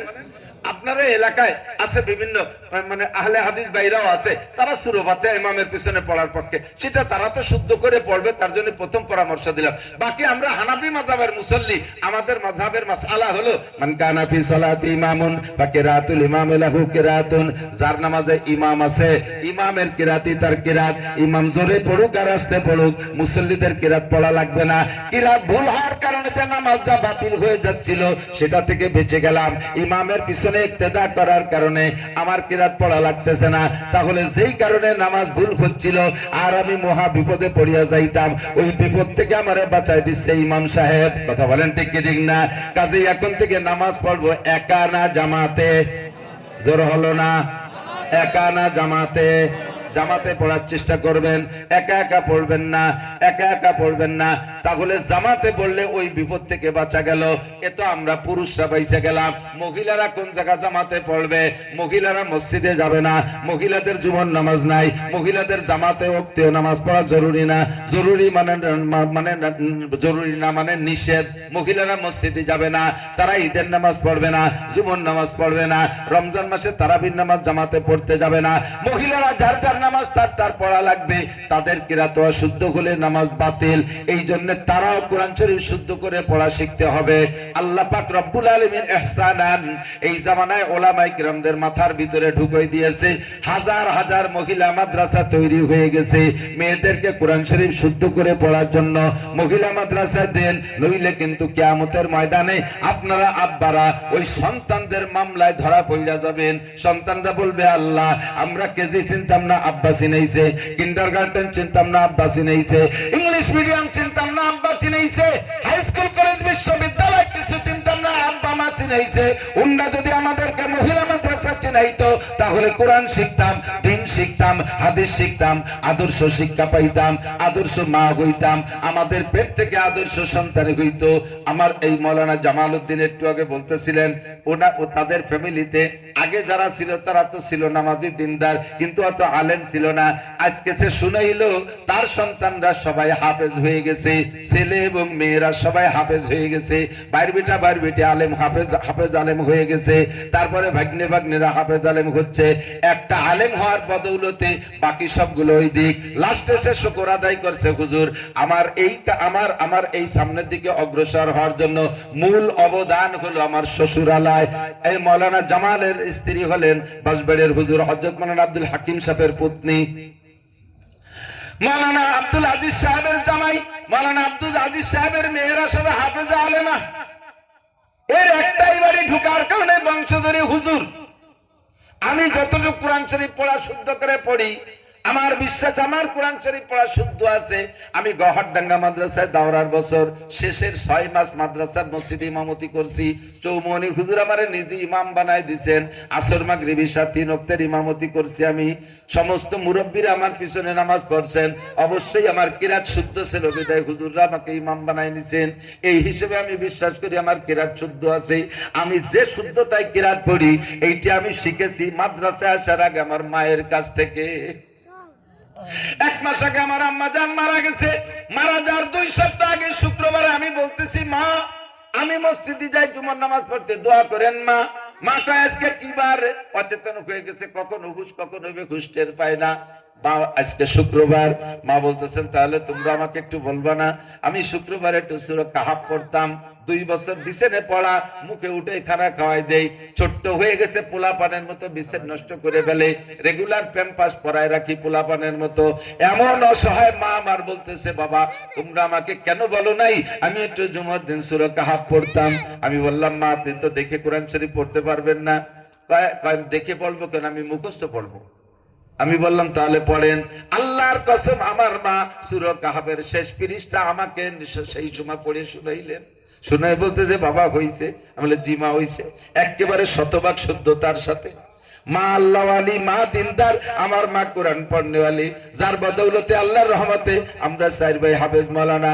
আমার ছেলে মেয়েরা সবাই হাফেজ, বার বেটা বার বেটি সব হাফেজ, বাগনে বাগনিরা হাফেজ আলেম। আল্লাহর রহমতে আমার মা ইন্তেকাল করার পরে কোনো ভাড়াইটে মৌলবীদের কোরআন শরীফ পড়ানো লাগে নাই। আমাদের ছেলে মেয়েরাই পাশে বসে কোরআন খতম দিয়েছে কয়েকটা। মারে কবরে রাখা থেকে নিয়ে মা দাফন শেষ করার পর্যন্ত আমার মায়ের সন্তানরাই কয়েক খতম সূরা ইয়াসিন জায়গায় দাঁড়ায় পড়ে দিছি। বাড়াইতে মৌলবী আনা লাগে নাই। আল্লাহু আকবার। মা যদি আল্লাহ ওয়ালি হয়, মা যদি কোরআন ওয়ালি হয়, তাহলে সন্তানগুলো সামনের দিকে কোরআন ওয়ালা হওয়ার সম্ভাবনা থাকে। এই জন্য আপনাদের বাচ্চাদেরকে মেয়েদেরকে মহিলা মাদ্রাসায় পড়ান, সেখান থেকে হাফেজা আলেমা বানান। আমি গিয়েছিলাম কক্সবাজারে, বাসকালী একটা মাদ্রাসা, হযরত মাওলানা আখতারুল ইসলাম সাহেবের মহিলা মাদ্রাসা। দাওরায়ে হাদিসে 50টা ছাত্রী। মাওলানা আখতার সাহেব বলছে, হুজুর 2 দিন ব্যাপী মাহফিল, আমি 2 দিনই ছিলাম। উনি বলতেছেন, হুজুর আমার এখানে মাহফিলে যদি ভালো কোনো আলেমকে দাওয়াত দেই, বুখারীর উস্তাদের দাওয়াত দেই, তার মাধ্যমে আমার মেয়েদেরকে একটা সবক আমি বুখারীর পড়ায় রাখি। আপনিও যেহেতু শাইখুল হাদিস, আমার মেয়েদেরকে একটা সবক পড়ায় দিয়ে যান। আমি বললাম ঠিক আছে চলেন যাই। আমি বুখারী হাদিসের পড়ানোর নিয়ম হলো ছাত্র বা ছাত্রীরা যারা আছে ওরা রিডিং পড়বে, একেবারে ইবারত পড়া, তরজমা হবে না, শুধু বাইরের থেকে মানে উস্তাদে শুনবে। যে হাদিসের উপরে কিছু মাসলা মাসালের ব্যাখ্যা আছে ওই জায়গা থামাই দিয়ে ব্যাখ্যা দেয়। এ হলো হাদিস পড়ানোর নিয়ম। তা আমি গেছি, হুজুর আমাদের সাথে করে নিয়ে গেছে, বাইরে আমরা তিনজন বসা, বাইরে একটা মাইক আছে, ভিতরে মাইক্রোফোন আছে। আমি কোন জায়গা থেকে পড়াবো মেয়েরা জানে না। বুখারী শরীফ প্রথম খণ্ডের অর্ধেক খানিকের থেকে মাঝের দিক দিয়ে আমি এক পৃষ্ঠা এক নজর দেখে গেছি। আমি যে বললাম তোমরা কি ইবারত পড়তে পারো, রিডিং পড়তে পারো? জি হুজুর পারি। একটা মেয়ে পড়লো। বুখারী শরীফের পৃষ্ঠা কত বড় যারা দেখছেন তারা তো জানেন, যারা না দেখছেন তারা জেনে নেন। কুরআন শরীফের মিনিমাম 3 পৃষ্ঠা বা 4 পৃষ্ঠার সমান এক পৃষ্ঠা, ছোট ছোট করে লেখা, বড় লম্বা লাইন, এত বড় কিতাব, 4 পৃষ্ঠা। আমার মনে হলো এই মেয়েটি 3 থেকে 4 নিশেষে 1 পৃষ্ঠা ইবাদত আমারে পড়ে শুনেছে। একটা জের জবর পেশ নুক্তায় গলত নাই, সে জানে না যে আমি ওই জায়গা থেকে তারে পড়তে বলবো। বুখারী শরীফ এমন ভাবে সে হল করছে। আল্লামা আখতারুল ইসলাম সাহেব বললেন, হুজুর মেয়েটি যদি মেয়ে না হয়ে ছেলে হইতো, তার যে মেধা, সে যে এলেম অর্জন করেছে, ও হাটাদারি মাদ্রাসা সাইকুল হাদিস হতে পারত, সব কিতাব একরকম পড়াইতে পারে। মা যদি এত বড় আলেম হয়, মা যদি এত বড় আলেমা হয়, আশা করা যায় তার পেটের সন্তানের ভিতরে নূর কিছু না কিছু ঢুকবে। কথা বলেন ঠিক কি ঠিক না? আদর্শ সন্তান পাইতে চান, এদেশের যুবকদেরকে, যুবকরা নষ্ট হয়ে গেছে, যুবকদেরকে ওয়াজ করতে বলেন। হুজুর যুবকদেরকে ওয়াজ করেন, যুবকরা নষ্ট হয়ে গেছে, কি ওয়াজ করব? মাঝে মাঝে উদাহরণের জায়গাও বলেছি, দালানের সাথে বাজে গেছে বুঝলে উদয়পুরের সবাই এটা নিয়ে আসে না, সত্যি আমার গাছটা ঠেলি শুধু হয়নি। আর উদয়পুর 2-3টে মাদ্রাসা আছে, সব মাদ্রাসার হুজুরকে লাগাই দিয়েছেন জালাল খতম করতে। হুজুর আপনারা জালাল খতম পড়েন, আমরা এই গাছ ঠেলি শুধু আসবো। হুজুরকে খতম পড়া শেষ, আপনারা গাছ ঠেলতে ঠেলতে গাছের সাথে আপনারাও বেঁকা হয়ে যাবেন, গাছ সোজা হবে না। বেঁকা অবস্থায় এত মোটা 30 বছরের মেহগনি গাছ। জন্মের সময় যার বিসমিল্লাতে ভুল, ও ছেলে নবীর শরা করে না কবুল। কথা বলেন। সরমুনার মরহুম পিসাবের একটা প্রবাদ, জন্মের সময় যার বিসমিল্লাতে ভুল, ও ছেলে নবীর শরা করে না কবুল। জীবনের শুরু থেকে তারে সোজা করে লাগান নাই, লাগাইছেন বেঁকা কইরা। বেঁকা অবস্থায় মোটা হয়ে গেছে, এখন 25, 27, 30 বছর হয়ে গেছে। এই সময় গাঁজা খায়, ইয়াবা খায়, ফেন্সিডিল খায়, হিরোইন খায়, জেনা করে, ব্যভিচার করে, চুরি করে, ডাকাতি করে, লুচ্চামি করে, বদমাইশি করে, বাপের ঘাড়ের উপরে রামদা ধরে গাজার টাকা চায়। এরকম এক সন্তান আছে না নাই? এই সমস্ত বেকা গাছগুলো এখন আমরা লাস্টে আছে 30 বছরের মাথায় আছে জালাল খতম করে দোয়া করে সুদা করবো, আদৌ সম্ভব না। এজন্য আগে সন্তানটা লাগানোর সময় সুদা করে লাগাইতে হবে। জমিন, যেই জমিনে গাছ লাগাবেন, জমিনটা ভালো জমিন না হইলে গাছ ভালো হবে না। আর সন্তানের জমিনের নাম হলো মাতৃজাতি। কথা কোন ঠিক ঠিক না? আমি বলি না, আল্লাহই কয় নিসাউকুম হারসুল্লাকুম, নারীরা তোমাদের জমি। নিসাউকুম হারসুল্লাকুম, নারীরা তোমাদের জমি। ওই জমির ভিতরে সন্তানের গাছ লাগাইবা। জমিটা যদি সুন্দর হয়, গাছটাও সুন্দর হবে, ফসল সুন্দর হবে। আর জমি যদি নষ্ট হয়, মাটি যদি খারাপ হয়, জীবন ভরে ওর মধ্যে ভালো বীজ দিল, বীজ নষ্ট হবে, গাছ হবে না। মেলা কথা কয়ে ফেললাম, কষ্ট হয়ে গেছে আপনাদের। আজে বাজে কিছু কইছে নি কেউ, তার ঠিক কি? নির্বাচনের সময় যে কোনো ভাবে ডেকুরির সাথে নির্বাচন বার হয়ে যেতে চায়, তা কব না, আমি নিয়োগ করছি। নির্বাচনের ওয়াজ করব 12 তারিখের পরে, কারণ এর মধ্যে সব দল আছে, আমি জানি সব দলের মানুষ আছে। আওয়ামী লীগ নাই? আওয়ামী লীগের লোক নাই? অবশ্যই আছে। আর বড় কয়জন চলে গেছে, তাই বলে আমরা পাতি কয়জন চলে গেছি? আমরা তো আছি। আওয়ামী লীগ, বিএনপি, জামাত, জাতীয় পার্টি, 18 চন্দ্রপাড়া, আমি মনে হচ্ছে আমাকে গোপাল কাছে 18 নেই, তাও দেখছে যে গোলাপ ফুল নিয়ে নেচে বেড়াচ্ছে একজন। চন্দ্রপাড়া, মানিকগঞ্জ, সুরেশ্বর, বজেশ্বর, ইনায়তপুর, বাহাদুরপুর, ফরিদপুর, মাদারীপুর, তবলিগ, চরমোনাই, এতাহাতি, ওয়াজাহাতি, হিজবুত তাওহীদের পাঙ্কু, সেলিম, সব জায়গা আছে, সব দলের মানুষ আছে। কাজেই রাজনীতি কথা কইতে গেলে কের না কের গায়ে লাগবে, খারাপ লাগবে। খারাপ লাগা লাগে আপনাকে শেষ ফিনিশিং মৌলানা মকসুদ সাহেব ছোট্ট কথা বলেন না, শেষ ফিনিশিং মৌলানা মকসুদ সাহেব ছোট্ট করে বুঝ দিয়ে গেছে, আমিও অল্প একটু কয়ে দিয়ে যাবো ইনশাআল্লাহ। শেষ ফিনিশিং সিদ্ধান্ত আপনার হাতে। ফামান শাহ ফালইউমিন ওমান শাহ ফালইয়াকফুর। আল্লাহ পাক রব্বুল আলামিন আমাদেরকে বানাইছে। আল্লাহ পাক রব এই মোবাইল পার্টি এই শোনা, আমার দিক তাকাও, তুমি ওর নামাও, ওর দামটা করতে করতে তোমার জানটা নাকি ওই দেবার ব্যবসার ফিকির করছো, যদিও করে থাকে তাহলে ওরে করতে দেন, নাড়াচাড়া দেন না। ওর লাইভ এখন, ও যে লাইভ দিচ্ছে, এই লাইভে সারা পৃথিবীতে বাঙালিরা ওয়াজ শুনতেছে, ডিস্টার্ব করে না ওর একটু ছোট মানুষ। এদিক তাকান, আমার দিক তাকান। আমাদেরকে আল্লাহ তাআলা সৃষ্টি করেছেন এবং সৃষ্টি করে সবচেয়ে সুন্দর করে সৃষ্টি করেছেন, একথা কোরআন শরীফে আছে। আল্লাহ পাক বলেন, লাকাদ খালাকনাল ইনসানা ফি আহসানি তাকওয়িম, গোটা সৃষ্টির ভিতরে মানুষকে বানাইছি সবচেয়ে সুন্দর করে। বিশ্বাস হয়? কতক্ষণ মানুষকে সবচেয়ে সুন্দর করে বানাইছে। মানুষ যতই কালো হোক, যতই যেরকমই হোক না কেন, ধলা কালা চিতে হরা যাই হোক না কেন, ওই মানুষই সবচেয়ে সুন্দর, ঠিক না?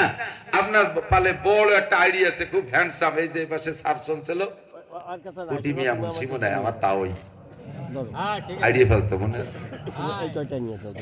আমার শাস্ত্র বোনের শ্বশুর গেছি ওই জায়গায় যাওয়ার পর আমার চাচার নাম, আমার যে চাচার মেয়ে বিয়ে দিয়েছে চাচার নাম হলো আব্দুল খালেক মজুমদার। তো দুই বিয়ের মধ্যে একটু কেমন মনোমালিন্য মনোমালিন্য বাপ, তা আমার ডাহে নিয়ে দেয়াছে, মিয়া তোমার চাচা আমার সাথে পারে, এই দেখো আমি এক আইডিয়া দিয়ে 4 আইডিয়া জিতে নিয়ে এসেছি, বুয়নির আইডিয়া দিয়েছে। আমার মসজিদ তুলনায় মোল্লারহাটের মধ্যে মহিষ নাই, আমার আইডিয়ার মতো আইডিয়া নাই। যত ঢকের আইডিয়া হোক না কেন পালে, যার পালেই হোক, আমার তাওয়ের পালে হোক আর আপনার পালে হোক, যত ডাটের আইডিয়া হোক, দেখতে যত সুন্দর হোক, ওর সাথে কি মাইয়ে বিয়ে দেওয়া যাবে?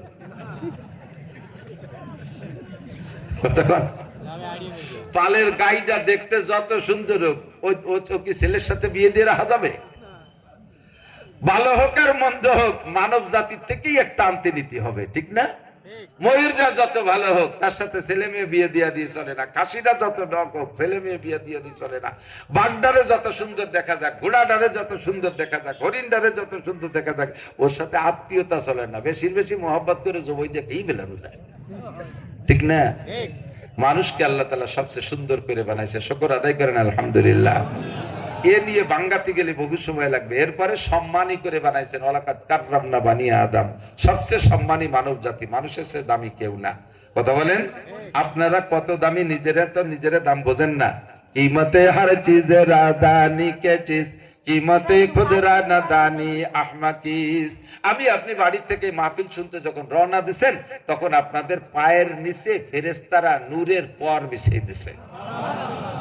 এখনো বসে রয়েছেন, ফেরেশতাদের পরের উপরেই বসে রয়েছেন। যাবেন ফেরেশতারা পায়ের নিচ দিয়ে পর বিছিয়ে দেবে, পরের উপরে পা দিয়ে দিয়ে যাবেন। তাহলে ফেরেশতারা সুদ খায় না, ঘুষ খায় না, চুরি করে না, ডাকাতি করে না, মিথ্যে কথা করে না, টোন মারে না, মন মারে না, রাস্তা মারে না, খাল মারে না, ভিজিএফ কার্ড বেশি খায় না, পঙ্গু ভাতা বয়স্ক ভাতা বেশি খায় না, কোনো প্রকার আকাম কুকাম করে না, বেগুনা মাসুম। এই ফেরেশতারা আপনার পায়ের নিচে পর বিছিয়ে দেয়। নিশ্চয়ই আপনি দামি ফেরেশতার চাইতে, এজন্যই সম্মানটা দেয়। কথা কোন ঠিক ঠিক না? তাহলে ওয়ালাকাদ কাররামনা বানিয়া, আল্লাহ এত দামি বানায়, এত দামি সম্মানী আমাদের আল্লাহ করলেন। বানাইছেন কি দিয়ে? বন্দি দিয়ে, সোনা দিয়ে, রূপো দিয়ে, হীরা কাঞ্চন মণি মুক্তা, এই দিয়ে বানাইছে। কি দিয়ে বানাইছে? আল্লাহ মিনহা খালাকনাকুম। অত অহংকার কি দিয়ে আসে? এত লাফালাফি দাবাদাবি করো কেন? কি অহংকার? সম্মান সুন্দর করে বানাইছি, খুশি থাকো। সম্মান দিছি, সম্মান ধরে রাখার চেষ্টা করো। তুমি কি একটু পিছনে হাত দিয়ে দেখছো তোমারে কি দিয়ে বানাইছি?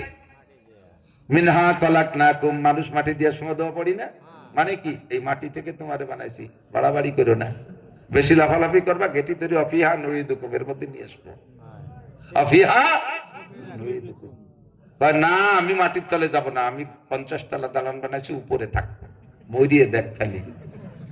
ছেলে মেয়েরা সবচাইতে আগেই প্রথম ডিউটিটা পালন করবে, ওই রুমের ভূত খেদাবে, মরার সাথে সাথে টাইম দিয়ে নিচের তলায় সামনে উঠোনে এনে দরজার সামনে রাখবে, ওখানে থাকতে দেবে। এরপরে মাটি দেওয়ার জন্য ব্যস্ত হয়ে যাবে।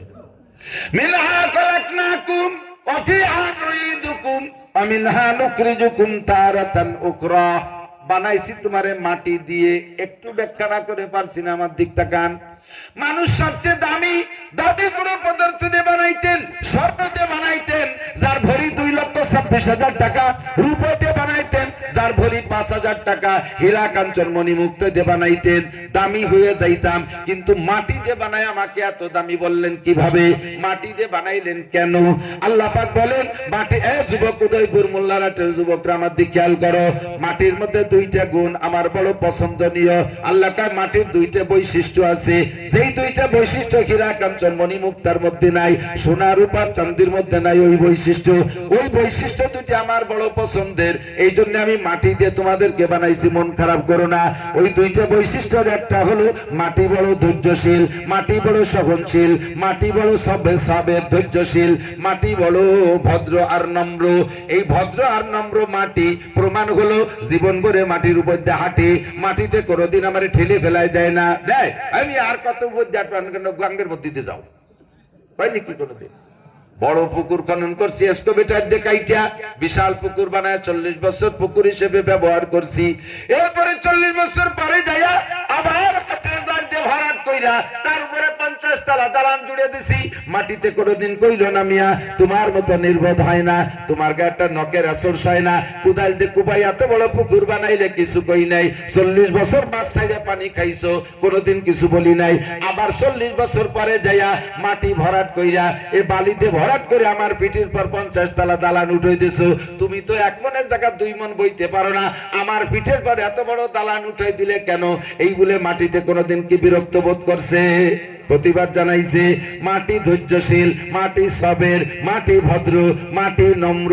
এই জন্য মাটি দিয়ে তোমারে বানাইছে যাতে মাটির মধ্যে তোমার মধ্যে নম্রতা ভদ্রতা প্রকাশ পায়। 2 নম্বরে মাটির আলাদা একটা গুণ হলো, সেটা হলো মাটি আমানতদার। মাটিরে যা দেবেন মাটি তার চাইতে বেশি আপনাকে দিবে, মাটিরে যা দেবেন মাটি আপনারে তার চেয়ে বেশি দেবে।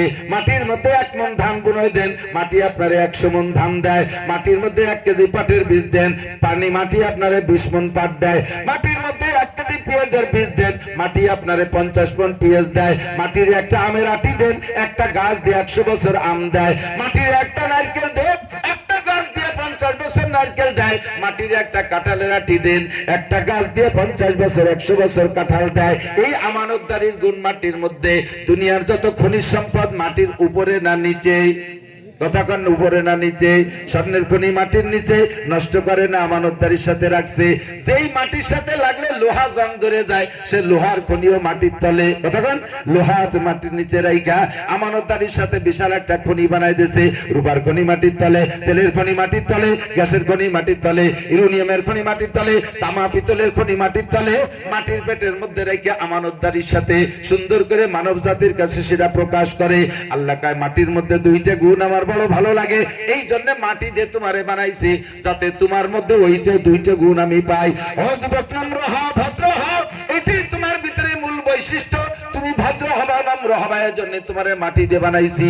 শেখ সাদি রহমাতুল্লাহ আলাইহি বলেন, তবে আমার দুঃখের বিষয় না শায়াদ দুনিয়া আদমে কাকে জাদ কে তার সরকুনাত কে বেরো তুন্দিও বাদ তোরা বাচুনি তুন্দিও সরকাশি না পেন্দা রমজ কা কি আজাতশি।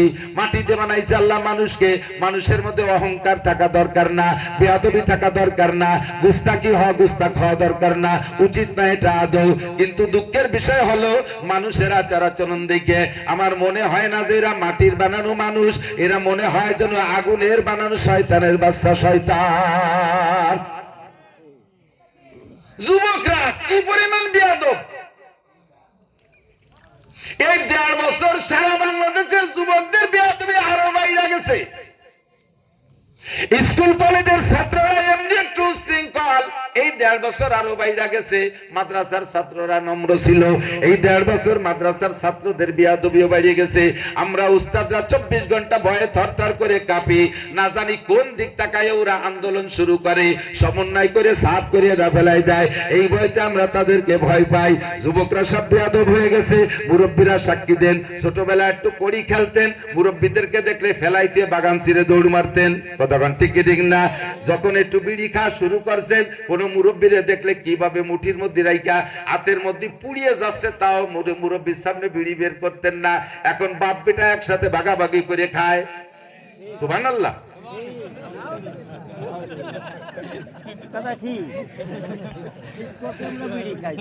ছেলেতে বাপ রেখা আব্বাটা সিগারেট ধরাই দেন, কোথায় গেছে পতন হইতে হইতে? ছেলেরা দাঁড়ায় দাঁড়ায় পেশাব করে, যদি কয় ভাই বসে পেশাব কর, কয় বুধ জ্ঞান দেয়া লাগবে না। জানেন বসতি পর আমার প্যান্টের তলা ফাটিয়ে দেবে, তখন কি করবেন?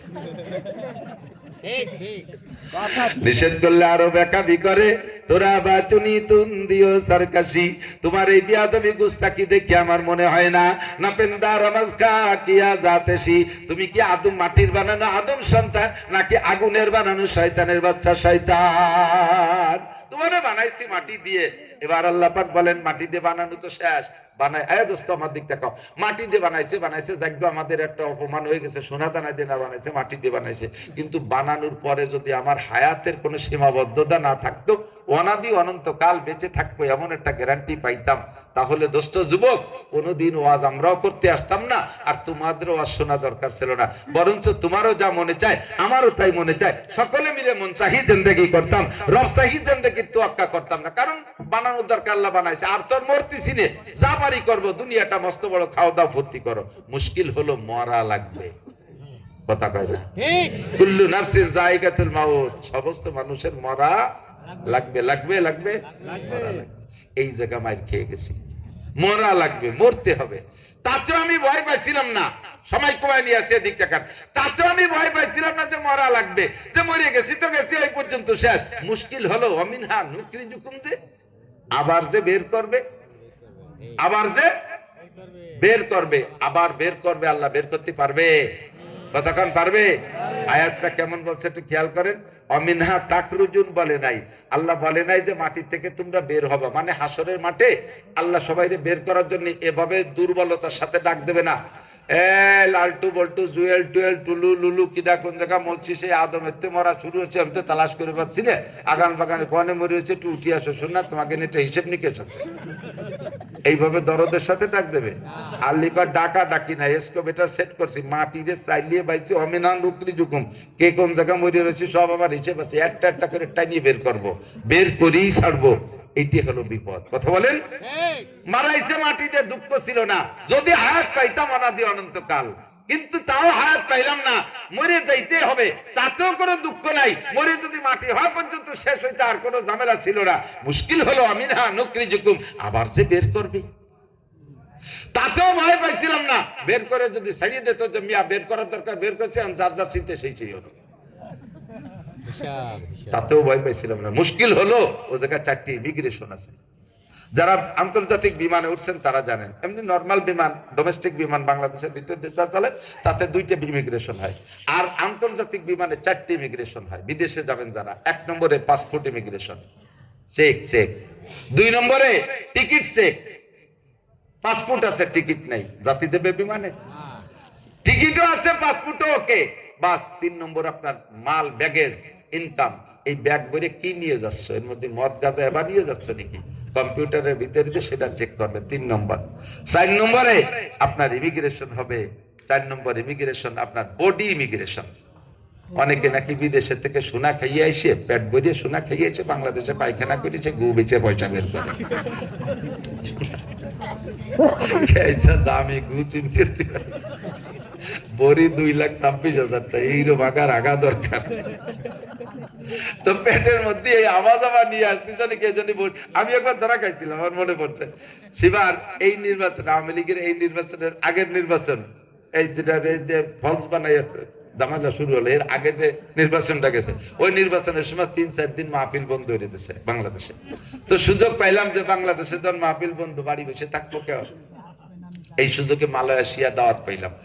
তো ওরা ভিসা টিসা দিচ্ছে, যাইতেছি বিমানবন্দরে ঢুকছি, 3 ইমিগ্রেশনও ওকে, ব্যাগেজও ওকে, টিকিট ভিসা সব কিছু ওকে, পাসপোর্টের, কিন্তু বডি ইমিগ্রেশনে যে ধরা পড়ে গেছে, মেশিনে দাঁড়াই রিং করে, আর রিং করলে পুরো এয়ারপোর্টের সব জায়গায় কিন্তু খবর হয়ে যায়।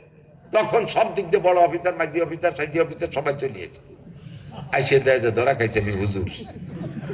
ইমিগ্রেশনে যারা পুরুষরা, এরা অধিকাংশ আমার চেনে, বক্তা মানুষ অশনে, ওরাও লজ্জা পাচ্ছে যে হুজুরের বডির মধ্যে কি চেক করবো, পাবলিকলি তো সব খুলিয়ে এলে যেত, একটা একটা করে বেরোতে সব দিয়ে দিছি, তারপরও রিং করে, ওরা আর ধরতে পারতেছে না। পরে এই ফেরেস্তা পাল্টে গেল, পাল্টাইয়ে মহিলা ফেরেশতা পাঠাইছে। ও যেন কি একটা লাইটের মধ্যে হয়নি, আমার দিক এরকম লাইট মারছে, লাইট মারি কয় হুজুর আপনার বুক পকেটের মধ্যে ভিতরে, বুক পকেটে দেখেন একটা ছোট একটা মানি ব্যাগ আছে, ছোট একটা পকেট ডায়েরি আছে, পকেট ডায়েরি ডায়ালের মধ্যে দেখেন এখন বেলেট আছে। খুলে দেয় যে সত্যি আছে। আমি হাসতে জল, এই মহিলা কত বড় বুজুর্গ, আমি দেখছি কবে যেন নখ কাটিয়ে পথে ফেলালি অসুবিধা হবে, ওর মধ্যে দিয়ে দিছি ফেলানোর জায়গা রাখবে, তার বেরোতি মনে নাই, ধরা খেয়ে গেছে। নসিহাত ওয়াজ শিখছি সে জায়গা থেকে। 4টি ইমিগ্রেশনের একটা ইমিগ্রেশন, বডি ইমিগ্রেশন বাদ থাকতে আমাকে বিমানে উঠতে দিল না। সমস্ত ফেরেশতারা চলে এসেছে চতুর্দিক দিয়ে দৌড়িয়ে, মেশিন টেশিন কম্পিউটার নিয়ে এসে আমার চেক করতে। আমার বুড়ো বাবারা, ভাই বিরাদের সকলে শিক্ষা নেন। আপনাকেও জান্নাতের বিমানে উঠতে 4টি ইমিগ্রেশন মাটি দিয়ে বানাইছে, দুঃখ ছিল না। যদি হায়াত পাইতাম অনাদিক অনন্তকাল, তা পাইলাম না, মরা লাগলো, বাস মরাতেও দুঃখ নাই। যদি মরেই শেষ হয়ে যেতাম তাও সমস্যা ছিল না। আবার যে উঠবে, উঠানোর পরে কোনো টেনশন নাই। যদি উন্মুক্ত ছেড়ে দিত, যার যার খুশি করে বেড়াতাম, তাই সেই হাসরের মাঠে উঠে না কিচেন পাতায় বেশি খেয়ে বেড়াতাম, প্যান্টা চালে বেড়াতাম। মুশকিল হলো 4টি ইমিগ্রেশন, কয়টা? হাসি খেলে উড়াই দিলে জিন্দেগির 70 বছর 80 বছরে হায়াতটা কিভাবে কাটাইছো একটু কয়ে যাও, বলো। আল্লাহ, আমি বুড়ো মানুষ, সরল যোদ্ধা মানুষ, তুমি কঠিন পেঁয়াজ দিলে। আল্লাহকে এই জায়গা না, একান্তার জায়গা না, স্যান্ডেল দিয়ে পড়ে নাক সুজাই ফেলে দেবো। তুমি এত সুজা, তাই 8টা 10টা সালমে বানাই দেখিয়ে দিই। তুমি বলো তো, সব জায়গা বলো থাকবে তো অফেল লিখিয়ে দিয়ে কতক্ষণ। তুমি এত সুজা, হিন্দুকে জমি ডিসিআর কেটে নিয়ে গেলে দাদি হিসেবে লিখিয়ে দিয়ে। তুমি এত সোজা, শ্বশুর বাড়ির দাদি শাড়ির মা হিসাবের বিয়ে হিসাবের তাও হিসাবের কাছে থেকে যা জমি পাবা, তাও তুমি খুঁটি খুঁটি বার করে খাইছো। তুমি সোজা মাত, তুই এত কিছু পারিস, আলহামদুলিল্লাহ শুরু পারিস না কেন? চিৎকার মারি বলবেন, রব্বানা আখরিজনা মিনহা ফাইন উদনা ফাইন্না জালিমুন। আল্লাহু আকবার। কপাল খারাপ। রব্বানা গলাবাত আলাইনা শিকওয়াতুনা, দুর্ভাগ্য আমাদের, সেদিন বুঝি নাই। যে কয়জন বসছে সে কয়জন তো হাসতে হাসতে ভেসতে যাচ্ছে, খেয়াল মোটে করি নাই। আরেকটা বার বের করে দাও, সব ঠিক করে আসবো। আল্লাহ কা ইকসাউ ইকসাউ, আলী হাসান সাহেব বলতেন ইকসাউ তা দেবা shut up, no talk but উসকু, কথা কবি না, আমার সাথে কোনো কথা হবে না, পড়ে থাক। আলামিয়াতিকুম নাজির, আলামিয়াতিকুম নাজির, তোমাদের কাছে কি ভীতি প্রদর্শক যায় নাই? আমার বক্তারা কে যাই না, এই কথাগুলো বলে নাই? কলু ভালা, সে জায়গা তোর অস্বীকার করতে পারবেন না। কলু ভালা যা আনা নাদির, আমাদের কাছে এসেছিল, কত সুন্দর করে বুঝাইলো, হাসিয়ে কান দিয়ে, যুক্তি দিয়ে, আয়াত দিয়ে, দলিল দিয়ে। মুশকিল হলো ফাকাত দাবনা ওয়াকুলনা মা নাযালাল্লাহু মিন শাই, বলতাম যে এগুলো আল্লাহ কিছু নাজিল করে নাই, মৌলবীরা আরবি শিখছে, নিজেরা বানায় বানায় কয়। আসলে কি এত কঠিন নাকি? সত্যি যদি আল্লাহ এইরকমই হবে, যদি একটু ভালো করে বুঝতাম, তাহলে কি আমি এই আকাম করতাম নাকি? আল্লাহ কয় আর কাম হবে না, যা হবার। এই জন্য 1 নম্বর ইমিগ্রেশন, গোটা জিন্দেগির ইমিগ্রেশন সাইজ করেন, পাসপোর্টটা ঠিক করেন।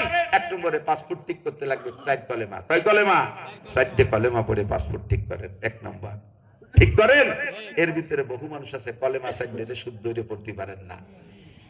হতে পারেন উদয়পুর মাদ্রাসা হাফেজদের এলাকার মানুষ, অনেকে আছেন 4টে কলেমা শুদ্ধ করে পড়তে পারেন না, ইমানে মুকমাল পারেন না, ইমানে মুফাসসাল পারেন না, কলেমা তেরা শুদ্ধ করে পড়তে পারেন না, কলেমা শাহাদাত জানেন না, আরবি পড়তে পারলেও তার তরজমা বোঝেন না, আপনার পাসপোর্ট বাতিল।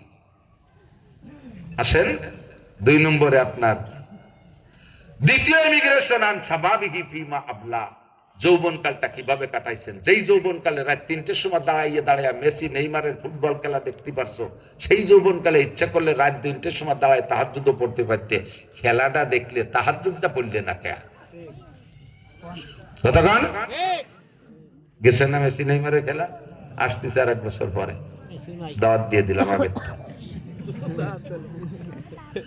এই খেলাটা তুমি রাতভর দাঁড়ায় শীতের রাত্রে দেখতে পারলা, তাহলে তাহাজ্জুদের খেলাটা কেন করতে পারলে না, দেখতে পারলে না? ইংরেজি আইএ বিএ বিসিএস পাস করতে পারলা, কেন তুমি কোরআন হাদিস পাস করতে পারলে না? কি জবাব দিবা? যুবক, ইচ্ছা করলে যৌবন কালে বাইসাইকেল চালায় ওলাকান্দি ঠাকুর বাড়ির মেলায় যাইতে পারো। তুমি তেমনই ইচ্ছা করলে বাইসাইকেল চালায় চরমনের ময়দানে যাইতে পারো। বাইসাইকেল চালায় গহরডাঙ্গার মাঠে যে 3 দিন ইস্তেমার ময়দানে থাকতে পারো। বাইসাইকেল চালাইয়া তুমি বিশ্ব ইস্তেমায় যাইতে পারো। ও যুবক, ইচ্ছে করলে তুমি অনেক কিছু করতে পারো। ঈশ্বরের এদিক না ঈশ্বরের বাম দিক কেন নিলে? জবাব দিয়ে যাও। রাত 2-3 পর্যন্ত ফেসবুক আর ইউটিউবের ভিতরে চোখ লাগায় বসে আছো। ওই টাইমটা তুমি কোরআন হাদিসের মধ্যে কেন চোখ লাগাও নাই? আসো, জবাব দিয়ে যাও। যৌবনকালের সময় নাই, বেশি আর বলবো না। 3 নম্বরে আপনার মাল সম্পর্কে, ব্যাগের সম্পর্কে জিজ্ঞাসা। আন মালিহি মিন আইনা ইকতাসাবা ফিমা আনফাকা। মাল কোত্থেকে কামাই করেছো, কোথায় খরচ করেছো বলে যাও। আপনি বলবেন, আল্লাহ আমার ইনকাম নিয়ে তুমি কোনো অভিযোগই করতে পারবে না। বলবো আল্লাহ, বলবো। এদিক 12টা বাজতে চলে যাবে না, না ওয়াজ করেন। 12টা বাজে নিয়ে আসে, 12টা বাজতে আমারও 12টা বাজে যাবে। মাল আপনি বলবে, আল্লাহ আমার ইনকাম চললে তুমি খুশি হয়ে যাবা। পরে আর খরচ করছি কোন জায়গায় তা শুনতে চাবা না। কও দেখি দেখিয়েছ যে ব্যান চালাইয়ে টাকা কামাই করছে, রক্ত পানি করা জীবনে করে ধোকা দিয়ে একটা টাকা নিয়ে নেই। এরপরে তাহাজ্জুদ পড়ছি, 5 ওয়াক্ত নামাজ জামাতের সাথে পড়ছি, সুন্নতি তরিকা জীবন যাপন করছি। কোনোদিন প্যান্ট করে কাঁচা দিয়ে ভ্যান চালাইনি, সুন্নতি পোশাক পরে। আমার কোনো আমলে ত্রুটি নেই। আমল নামা দেখো, আর ইনকাম তো এইভাবে করছি। কেউ রে কষ্ট ভ্যান চালাইনি, এটা আর মধ্যে কি কোনো ত্রুটি থাকে? কেউ রে ধোকা দিইনি। আল্লাহ কয় না, তা তো ভালোই হয়েছে, ভালো ইনকাম করছো। খরচ করছো কোন জায়গা? আল্লাহ বাবু, এই ব্যাংক কান কিনছিলাম এই ব্যারাকের থেকে টাকা নিয়ে, সেই সবটা বলে কামাই হয়ে ওকে কিস্তি দিয়ে দিছি। আল্লাহ কয় ফিটি সালা বান্ধ ধুলাই হবে। কামাই হচ্ছি পারস্কার ব্যারাকের কারিতার বিআরডিবি জাগরণী চক্র গ্রামীণ ব্যাংকের মধ্যে গেল। আয় জবাব দিয়ে যা, এটা অন্যায় করেছে। আর একজন বলবে, আল্লাহ আমার খরচ শুনলে তুমি ইনকামের কথা জিজ্ঞেস করবে না। দেখি দেখি খরচ করছি, জাকাত দিছি পাই টু পাই, একটা কখনো ত্রুটি করিনি। 3-4 গরু কুরবানি, গরু এই উদয়পুর 8 তোমাকে বাড়ির দ্বারে বড় সাইডে কিনতাম, কেজি 5 রাখিয়ে সব দান করে দিছি। শীতের সময় কম্বল, রমজানের লুঙ্গি আর শাড়ি, এরপরে 5 কেজি 7 কেজি খেজুর চাউলটাও দিয়ে ইফতারি দিছি। 20 বার হজ উমরা করছি, 5 বার হজ করছি। আর আমার টাকা দিয়ে কত মানুষের তবলিগি পাঠাইছি, ঠিক না? কত আলেমুল আমাদের মাদ্রাসায় পড়ছে আমার টাকা দিয়ে। আর মসজিদ তো বানাইছি তো আমার মনেই নেই। আর বাড়ির ধারে বড় বড় মাদ্রাসায় মোটা টাকা আমার দিয়ে ছিল। শেষবার যে হজে গেছি, যাই দেই যে কাবা ঘরে গিলাপ লাগাবে, সুযোগ পাই ওই জায়গায় লাখ 10 টাকা দিয়ে আসছে। আল্লাহকে এত টাকা দিলি, তুই কামাই করলি কোন জায়গায়? এপালি কোন জায়গায়? চাকরি বাকরি কি দেখবি? সেটেলমেন্টে একটা চাকরি ছিল, 1025 টাকার বেতন ছিল, তো 25,000 টাকার বেতন তুই এত তুললি, এ টাকা বালি কোন জায়গা? তাই আমি তো বলছি যে তুমি খরচ শুনে খুঁজিয়ে তামি জমানে, তুমি যে এরকম ধরবা তা জানি তো হিসেবটা করে কামাই করার সময় হিসেব করে করতাম। ফিটি সালা বানানো শস্য তেল মা ধুলাই হবে শয়তান। কতক্ষণ তোর মারে মন মারে রাস্তা মারে খাল মারে বিজেপ কাট পঙ্গু ভাতা বেচে খাইয়া, জাতির হক ছিনিয়ে মারে খাইয়া, সুদ খাইয়া, ঘুষ খাইয়া, নাপাক হারাম ব্যবসা করে মোটা টাকা কামাই করে সেই টাকা দিয়ে মসজিদ মাদ্রাসা, আমার মসজিদ মাদ্রাসা তোর কাছে তো ঠেকা না, তুই দিচ্ছিস কেমন টাকা দিয়ে? এলো ব্যাগেজ টেস্ট হয়ে যাবে, ধরা পড়ে যাবে। 4 নম্বর, মাজা আমিলা বিমা আলিমা। এতদিন পর্যন্ত যা শিখেছেন, নেকা হওয়ার কোনো কায়দা নেই। আল্লাহ আমি জানতাম না, আমি বুঝতাম না। আল্লাহকে কি জানতি না? নামাজ পড়লি নাকি হয়, রোজা রাখলি নাকি হয়, হজ করলি নাকি হয়, জাকাত দিলি নাকি হয়, দাড়ি রাখলি নাকি হয়, টুপি পরলে নাকি হয়, পাগড়ি পরলে নাকি হয়, জুব্ব পরলে নাকি হয়, দস্তারখানে নাকি হয়, মেসাব করলে নাকি হয়, হালাল খাইলে নাকি হয়, পর্দা করলে নাকি হয়, তিলাওয়াত করলে নাকি হয়, জিকির করলে নাকি হয়, ফিকির করলে নাকি হয়, মসজিদ গেলে নাকি হয়, মাদ্রাসা গেলে নাকি হয়, তবলিগ করলে নাকি হয়, সরমনায় গেলে নাকি হয়, জানতি না? একটা তো জানতাম, মানে নাকি হয়ে যায় ওই কয়টা ইবাদত করিস নাই কে? গুনার কাজগুলো জানো না তা না, সবই জানো, আমল করো নাই কেন? এই 4 নম্বরটা জবাব দিতে।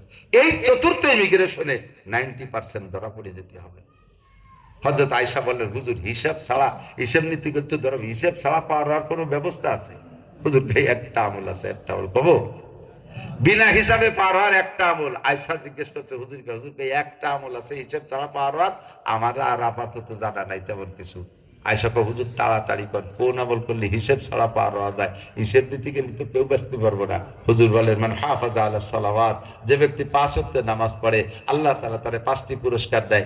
1 নম্বরে দুনিয়ায় রিজিকের অভাব দেয় না, 2 নম্বরে মরণকালে কবর আযাব দেয় না, 3 নম্বরে ডাইন হাতে আমলনামা দেয়, 4 নম্বরে বিদ্যুৎ গতিতে পুলসিরাত পার করে দেয়, 5 নম্বরে ওয়ায়াদখুলুল জান্নাতা বিগাইরি হিসাব।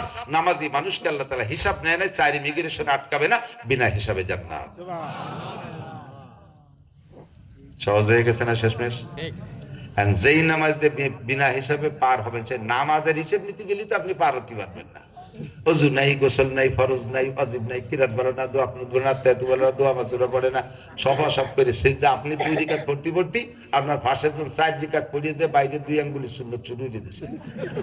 2 আঙ্গুলি সুন্নত না বিড়ি বিড়ি আপনার 2 রিকাত আর উনি 4 রিকাত মারি দিয়ে সারি চলে গেছে। কি বললেন? আমি একজন জিজ্ঞেস করছি কি বললেন, তার সে তর্ক করতে পারে না যে এত তাড়াতাড়ি কি নামাজ পড়ে। আর একজন কয় ওনার যা যা পড়ার দরকার আগে পড়া থাকে, খালি ওখানে যে ঠোপকাটা দিয়ে টিয়েছে, বাইরেতে সব পড়া ছিল, পরে ওই যে খালি রুকু সিজদা দিয়ে টিয়েছে। এরকম অ্যাডভান্স পড়ার সুযোগ আছে নাকি? নামাজের সাথে ভঙ্গি আরো সেই নামাজে তোমার বিনা হিসাবে পার করবে, এটা সম্ভব? কতক্ষণ? এখন এদিক এদিক নামাজ পড়ি, নামাজের কয়টা পুরস্কার? 5টা। কয়টা পুরস্কার? আমরা মুসলমান নামাজ পড়ি, তার 5টা পুরস্কারের একটা হলো রুজি। তাহলে দুনিয়ায় যে খাই, এটা কিসের বদৌলতে খাই? নামাজের বদৌলতে। কথা বলেন কিসের বদৌলতে? নড়ো না, এই পেশাব আইছে নাকি? পেশাব আসলে পেশাব করে আইছো, আবার আইছো কিন্তু শেষ ফিনিশিং। ওয়াজ করার গায়ে দোয়ানো একই নিয়ম। গায়ে দোয়াতে যাইয়ে বান্দরে টান দিলে দুধ বেরোয় না, বাসুদ্দে খানিক ফানা দিয়ে, ঠিক না? ওয়াজও যাইয়েই আসল টুক পাওয়া যায় না, খানিক দূরিতে ফানাই ফুনাই নিয়ে জায়গা মতো যে দোয়া দিয়ে, আর ফানানো হয়ে গেছে সেই সময় বালতি ছড়াই নিয়ে চলে যায়, তার দুধ বাড়ি যাবে না। এতক্ষণ ধরে ফানাইছি, এখন হলো দোয়ানোর সময় এসে গেছে। এদিক থেকে নামাজ পড়ি, 5টা পুরস্কার, তার ভিতরে 1 নম্বর পুরস্কার হলো রুজির অভাব থাকবে না নামাজের কারণে, ঠিক না? তাহলে আমরা যে নামাজ পড়ি, আমরা যে দুনিয়া যা খাই দাই আরামায় যা করি, এ মনে বুঝে নিতে হবে এটা নামাজের বিনিময়। কিসের বিনিময়? নামাজের বিনিময়। 2 নম্বরে আমরা রোজা রাখি, এর বিনিময়ে আখিরাতে মূলটা পাবো। তবে নবী পাক বলেছেন ইউজাদু ফিহি রিজকুল মুমিন, রমজান মাসে রোজাদারকে রোজার বদৌলতে আল্লাহ রুজির বরকত বাড়ায় দেয়। এমনি সময় বেশি খান না রমজানে বেশি খান? আল্লাহর রমজানে বেশি খান। এমনি সময় আমরা কি এখন তো 3 ওয়াক্ত খাই, রমজানেও কিন্তু 3 ওয়াক্ত খাই। সকালে খানা, রাত থাকতি, দুপুরে খানা সন্ধ্যের সময়, রাতে খানা তারাবির আগে বা পরে। 3 ওয়াক্ত একটু শরীর নড়িয়ে যায়। কিন্তু ইফতারির সময় কত প্রকারে খান, এখন কি সন্ধ্যাকালে অত খান? 1 খান টোস্ট, একটা বিড়ি, একটা চা, এলে ইফতারি। আর রমজান মাসের ইফতারি কত প্রকার। তাহলে রমজানে এত ভালো খাই, ইবাদতের বিনিময়। কিসের বিনিময়? ইম্পর্টেন্ট, মনে রাখবেন। একথা আপনিও বলতে পারবেন। আপনি অ্যানালাইসিস করেন না, গবেষণা করেন না, বিধায় আসে না। আমাদের গবেষণা করা কথাগুলো প্লেটে দিয়ে দিচ্ছি, নিয়ে যান। আপনি তবলিগে যাবেন, এই কথাগুলো আপনি বলতে আপনার সুবিধা হবে। আপনারা দাঁড়ায় দিচ্ছে, আপনি করতে পারেন না। 6 উসুল, 6 করতে করতে যে উসুল ভুলিয়ে গেছে। কথা শিখে যান, আপনি বক্তা হয়ে যাবেন ইনশাআল্লাহ। তাহলে 2 নম্বর রুজি পাইলাম রোজার বরকতে। পরিষ্কার সহিহ হাদিস, যে ব্যক্তি হজ বা উমরা করে, ওই লোকটাকে আল্লাহ তাআলা মরণকাল পর্যন্ত অভাব দেয় না। তাহলে হজ করে আসার পরে যে সচ্ছলতায় চলতেছি, এটা ইবাদত, হজের বিনিময়, ঠিক তো? তাহলে দুনিয়ায় যে খেয়ে দিয়ে বাঁচতেছি, সব ইবাদতের বিনিময়। এবার আল্লাহ রাসূল বলেন ইজা মাতাল ইনসান, মানুষ যখন মারা যায়, ইনকাতা আনহু আমালুহু, মরার পরে নামাজও পড়তে পারে না, রোজাও রাখতে পারে না, হজও করতে পারে না, যাকাতও দিতে পারে না, ঠিক কি ঠিক না? এখন মরার পরে যাইয়া আমার যে যা কিছু দরকার তা পাবো কোন জায়গা? এতদিন যা ইনকাম করছি তার সাথে নিয়ে গেছি, কিন্তু তাতে কতদিন চলা যাবে তা তো জানি না। আখেরাতের দিন তো অনাদি অনন্তকাল, আমি অনাদি অনন্তকাল চলবো কি দিয়ে, কিভাবে? এই জন্য আল্লাহ রসুল বলেন ইনকাম, আমাকে একটা পরামর্শ দেয়, তুমি একটা ইনকাম সোর্স খুলে রেখে আসো। দেখেন এদিক দেখান, আপনাদের এলাকায় যারা সরকারি চাকরি করেন, যে লোকটা 50,000 টাকা বেতন পান, 50,000 টাকা বেতন দিয়ে ছেলে মেয়ে নিয়ে খেয়ে দিয়ে স্বাভাবিক আছেন, কোনো হারাম টাকা টাকায় হাত দেন না। এই হালাল 50,000 টাকা দিয়ে সংসার চলতেছে, ডানিও নাই বামেও নাই, হিসেব নিকেশ করে চলছেন। আপনি সুন্দরভাবে জীবনযাপন করলেন, চাকরির জীবন কাটাইলেন, সরকার জানে যে লোকটা অ্যাকুরেট ভদ্র, ওরা হারাম টাকায় হাত দেয় না, কাজেই তার বাড়ি যাওয়ার সময় রিটায়ার্ডে 35 বছর চাকরি করে, তার চাকরি করাইয়া তার মাল মগজ ভিতরে যা ছিল সব আমরা শুষে খেয়ে ফেলাইছি। এখন তার মাকড়সার মতো খোলাখান বাড়ি পাঠাই দিচ্ছি। এই বুড়োকালে ছেলে মেয়েরা যদি খাতি টাতি না দেয়, এই বুড়ো কোন বিপদে পড়বে। এই জন্য সরকার গুছাই গেছে, আপনারা 50 লাখ টাকা এককালীন দিয়ে দিছে, যান এইটা নিয়ে ধুয়ে মুছে খানগে। এই 50 লাখ টাকা বাড়ি নিয়ে সচেতনরা একরকম আচরণ করে, অচেতনরা আর এক রকম আচরণ করে। এই লোক 50 লাখ টাকা একবারে পাইয়ে চোখ ভুলে গেছে, ওরে আল্লাহ এত টাকা কি করবো, এই এত টাকা দিয়ে কি করবো, করতে করতে করতে করতে দেখতে দেখতে তাকে দেখি নষ্ট কষ্ট হয়ে ফেলেছে। কয়েক মাহিন্দ্র কিনে দিয়েছে কয়জনের রাতে, তারা হতে হতে অ্যাক্সিডেন্ট করে আসে, কয়েকটা গাছ 600 টাকা দেন সেটি টেরি বেশি আসে। এই একটা বলকে মেশিন পড়ছে, তাতে পানি বেরো না, ফক ফক করে গ্যাস বেরিয়ে। এই কিনে কি 50 লাখ টাকা শেষ। এরপরে জাগার বুড়ো জাগায়। আর জ্ঞানী যারা, সচেতন যারা, তারা কি করে, 50 লাখ টাকাতে 25 লাখ টাকা দিয়ে মেন শহরে তো জায়গা হবে না, শহর তো নিয়ে একটু আধা গ্রাম আধা শহর এলাকায় 3 শতাংশ জমি কিনিয়ে আর 25 লাখ টাকা দিয়ে বিল্ডিং তো হবে না, 3 সেট করে সুন্দর 3 ইউনিটের একটা ঘর বানাই দিয়েছে, যাতে থানা সদরের দূরের অফিসাররা ভাড়া থাকতে পারে মোটামুটি। তো 3 ইউনিটের ভাড়া আসে 3×10 = 30,000 টাকা। এই 30,000 টাকা দিয়ে বুড়ো বুড়ি জীবনে শেষ পর্যন্ত কাটাই যেতে পারে। ছেলে মেয়েরা পয়সা করি না দিলেও অসুবিধা হয় না। এ লোকটা হলো সচেতন। কথা বলেন, সুন্দর একটা পরামর্শ বলছি না? নবী পাক বলেন, যতদিন দুনিয়ায় বেঁচে রয়েছে আল্লাহর চাকরি করছে, নামাজ পড়ছে, খাওয়াইছে, রোজা রাখছে, খাওয়াইছে, হজ করছে, খাওয়াইছে, যাকাত দিছে, খাওয়াইছে, জিকির করছে, তার বিনিময়ে খাওয়াইছে, বেতন দিছে, আল্লাহ বেতন দিছে। যখন মরিয়ে যাবা তখন তোমার চাকরি শেষ, কিন্তু মরার পরে যে চাকরি শেষ, এরপরে তোমার চলার পথের ব্যবস্থা কি? কাজেই তুমি বেঁচে থাকতে 3 ইউনিটের একটা বিল্ডিং খুলে আসো। 1 নম্বরে সদকায়ে জারিয়া, 1 নম্বরে সদকায়ে জারিয়া, 2 নম্বরে ইলমি ইউনতাফাউ বিহি, 3 নম্বরে ওয়ালাদিন সালিহিন ইয়াদুলা। এই 3 ইউনিট থেকে কিয়ামত পর্যন্ত নেকি যাইতে থাকবে। 3 ইউনিট থেকে নেকি যাবে। 1 নম্বরে সদকায়ে জারিয়া। যে কোনো ধর্মীয় প্রতিষ্ঠান হোক, ধর্মীয় প্রতিষ্ঠানের সদকাগুলো 1 নম্বর কাতারে রাখি। সমাজ সেবামূলক, জনসেবামূলক সমাজের কাজ, একটা জায়গায় সাঁকো নাই, চার নাই বানাই দিলেন, এটাও সদকায়ে জারিয়া। 4 পুল বানাই দিলেন, সদকায়ে জারিয়া। এক এলাকায় পানির অভাব, পুকুর খনন করে দিলেন, সদকায়ে জারিয়া। ওই এলাকায় টিবল নাই, গরিবদেরকে সদকা টিবল করে দিলেন, সদকায়ে জারিয়া।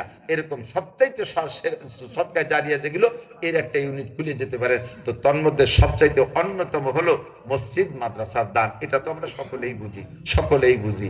আজকে এই প্রতিষ্ঠান আছে বিদায় এখানে আছে। এখানে অন্ধ হুজুরও এখানে পড়াইতেন না? আমি তখন উদয়পুর পড়াইছি, সে সময় এখানে একটু মাহফিল হয়েছিল, সিরাত মাহফিল। আমি তখন এইভাবে প্রসিদ্ধ বক্তা না, কর্মজীবনের শুরু। তো এখানে আনি আমারে মাওলানা জামাল সাহেব আমারে সুযোগ করে দিয়েছিলেন যে হুজুর একটু কথা বলেন। হুজুর আমারে অনেক স্নেহ করলেন। সেই থেকে নিয়ে মাদ্রাসা চলে আসতেছে, আলহামদুলিল্লাহ দৈনন্দিন বাড়তেই তালে আছে, বাড়তেই তালে আছে। আপনাদের দান অনুদান সদকায়ে জারিয়ার দপ্তরে আব্বার জন্য মার জন্য কিছু করবেন। আমি মাঝে মাঝে বলি, মা বাপ মারা গেলে একটা মিলাদ দিলেন, মানসি খাইয়ে দিয়ে দোয়া করলো, এতে কিছু নেকি হবে, কিছু নেকি হবে যদি বৈধভাবে দেন। কিন্তু সেটা হলো সাময়িক, কলা গাছের মতো। কলা গাছের 1 কান কলা কাটিয়ে খেয়ে ফেললে 1 বছর পরে ওই গাছে আর 1 কান কলা হয় না? 2 বছর পরে হয়? কোনোদিন হয়? কলা গাছ 1 কান কেটে। আম গাছ একবার লাগাইলে 1 বছর আম হলে পরের বছর হয় কিনা? 10-20 বছর হয় কিনা? তাহলে আমার আব্বা মা মারা গেছে, আমার জায়গা জমি ভিটে বাড়ি সব দিয়ে গেছে, কত গাছপালা লাগাই দিয়ে গেছে, সেই আব্বা মার জন্য আমি কলা গাছ লাগাতে রাজি না। আমার মা মারা গেছে গত মাসের 27 তারিখে। আলহামদুলিল্লাহ আমি যাহা কিছু করতেছি মাদ্রাসায়, আজও গল্প দেওয়ার জন্য বলছেন, আল্লাহ তুমি বুঝো, আল্লাহ তুমি জানো, মানুষকে উৎসাহিত করার জন্য বলছি। আজকেও মাদ্রাসার মাঠে বালু ফেলাইছি 40,500 টাকা, একেবারে আমার নিজের টাকা দিয়ে এসছি। মাদ্রাসার মাঠে নিয়ত করছি, এইখানে যত বালু ফেলাইলাম প্রত্যেক এক একটা দানায় এক একটা নেকি, আল্লাহ তুমি আমার আব্বা মার আমলনামায় দিয়ে দিও। আমার আব্বা মার জন্য এই বালুটা দিয়ে দিছি মাদ্রাসার মাঠে। আমরা 4 ভাই কোরআন শরীফ, আমি তো সারা বাংলাদেশ ঘুরে ওয়াজ করে বেড়াই। প্রত্যেকদিন আমার মার জন্য আব্বার জন্য মাঠের থেকে কালেকশন করতেই তাহলে আসি নেকি থাকে আমার সদকায়ে জারিয়া। একদিন আমি থাকবো না, এই কালেকশনটা আমার থাকবে না, আমার আব্বা মার দরকার আছে, আমার নিজের জন্য দরকার আছে। তৌফিক থাকলে মাদ্রাসার একটা ছাদ বাকি আছে। কোন ঘরের ছাদ? এই ঘরে ছাদ, একটা ছাদ বাকি আছে। অনেকের বাড়ি বিল্ডিং আছে, এখান থেকে তো ঘুরে দেখলাম মৌলানা জামাল সাহেবদের বাড়ির পাশে প্রায় বাড়ি বিল্ডিং বিল্ডিং বিল্ডিং এলাকায় ভরে গেছে। গিরাবো এখন শহরের মতো হয়ে গেছে। আমার 1 টাকায় দামি বাড়ি 3 তলা বিল্ডিং করছি, এরকম অনেকের বাড়ি আছে। তা আমরা সবাই মিলে যদি একটা ছাদ করার ইচ্ছা করি, আমাদের দ্বারা সম্ভব কিনা কথা বলেন? সম্ভব না? এর ভিতরে 200 লোক 1000 করে টাকা দেওয়ার মতো মানুষ আছেন, এখনই দেওয়া লাগবে না, আর মাত্র 19 দিন পরে রমজান মাস। আপনি রমজানে দেবেন 1000-এ 70,000 মিনিমাম, আর সর্বোচ্চ 7 লক্ষ টাকা দানের নেকি পাবেন 1000-এ। আর যদি 2000 দেন আরো বেশি, 5000 দিলি আরো বেশি, কুয়া দেবেন 100 ফিট কুয়া দেবেন তাতে আরো বেশি, যেটা দেবেন যার যেমন তবে। এলে সর্বনিম্ন মিনিমাম বলছি যে সর্বনিম্ন 1000 টাকা আমি কামনা করব, যে এর মধ্যে 100 লোক কমপক্ষে থাকবে, 200 লোক থাকবে 1000 টাকা দেওয়ার মতো। আল্লাহ তৌফিক দান করেন, বলেন আমিন। তো 1000 ফিট, ওটা 1000 একটু পরে দেন, 1000 টাকা একটু পরে দেন। যারা চলে যাবে বুঝবো যে এই মাদ্রাসার বিপক্ষের লোক কয়জন 70 বসেছিল, ওই যে চলে যাচ্ছে, দাঁড়িয়ে দেখা বাজে যে 70 কয়জন যায়, সারা বছর ভরে খেপাই নিয়ে বেড়াবে। আটা দিলি বুঝবো যে মোদির দলের লোক, ডোনাল্ড ট্রাম্পের দলের, নাকি ডোনাল্ড ট্রাম্প, ডোনালা টেম্পু, টেম্পু দলের কেউ আছেন নাকি? তো 100 ফিট খোয়া, 100 ফিট খোয়া রড দেবে আমার জামাল, রড দেবে জামাল, মাওলানা জামালউদ্দিন, বলেন আলহামদুলিল্লাহ। সে ওয়াদাও করেছে আলহামদুলিল্লাহ, রড যা লাগে দে। তাহলে আর বাকি সহজ দুনিয়া রয়েছে, রড হলো বড় ঝামেলা। সিমেন্ট তো 1 বস্তা চালি দেয়, রড কি 3 পোয়া চালি দেয় নাকি? 1 কেজি রড, 5 কেজি রডের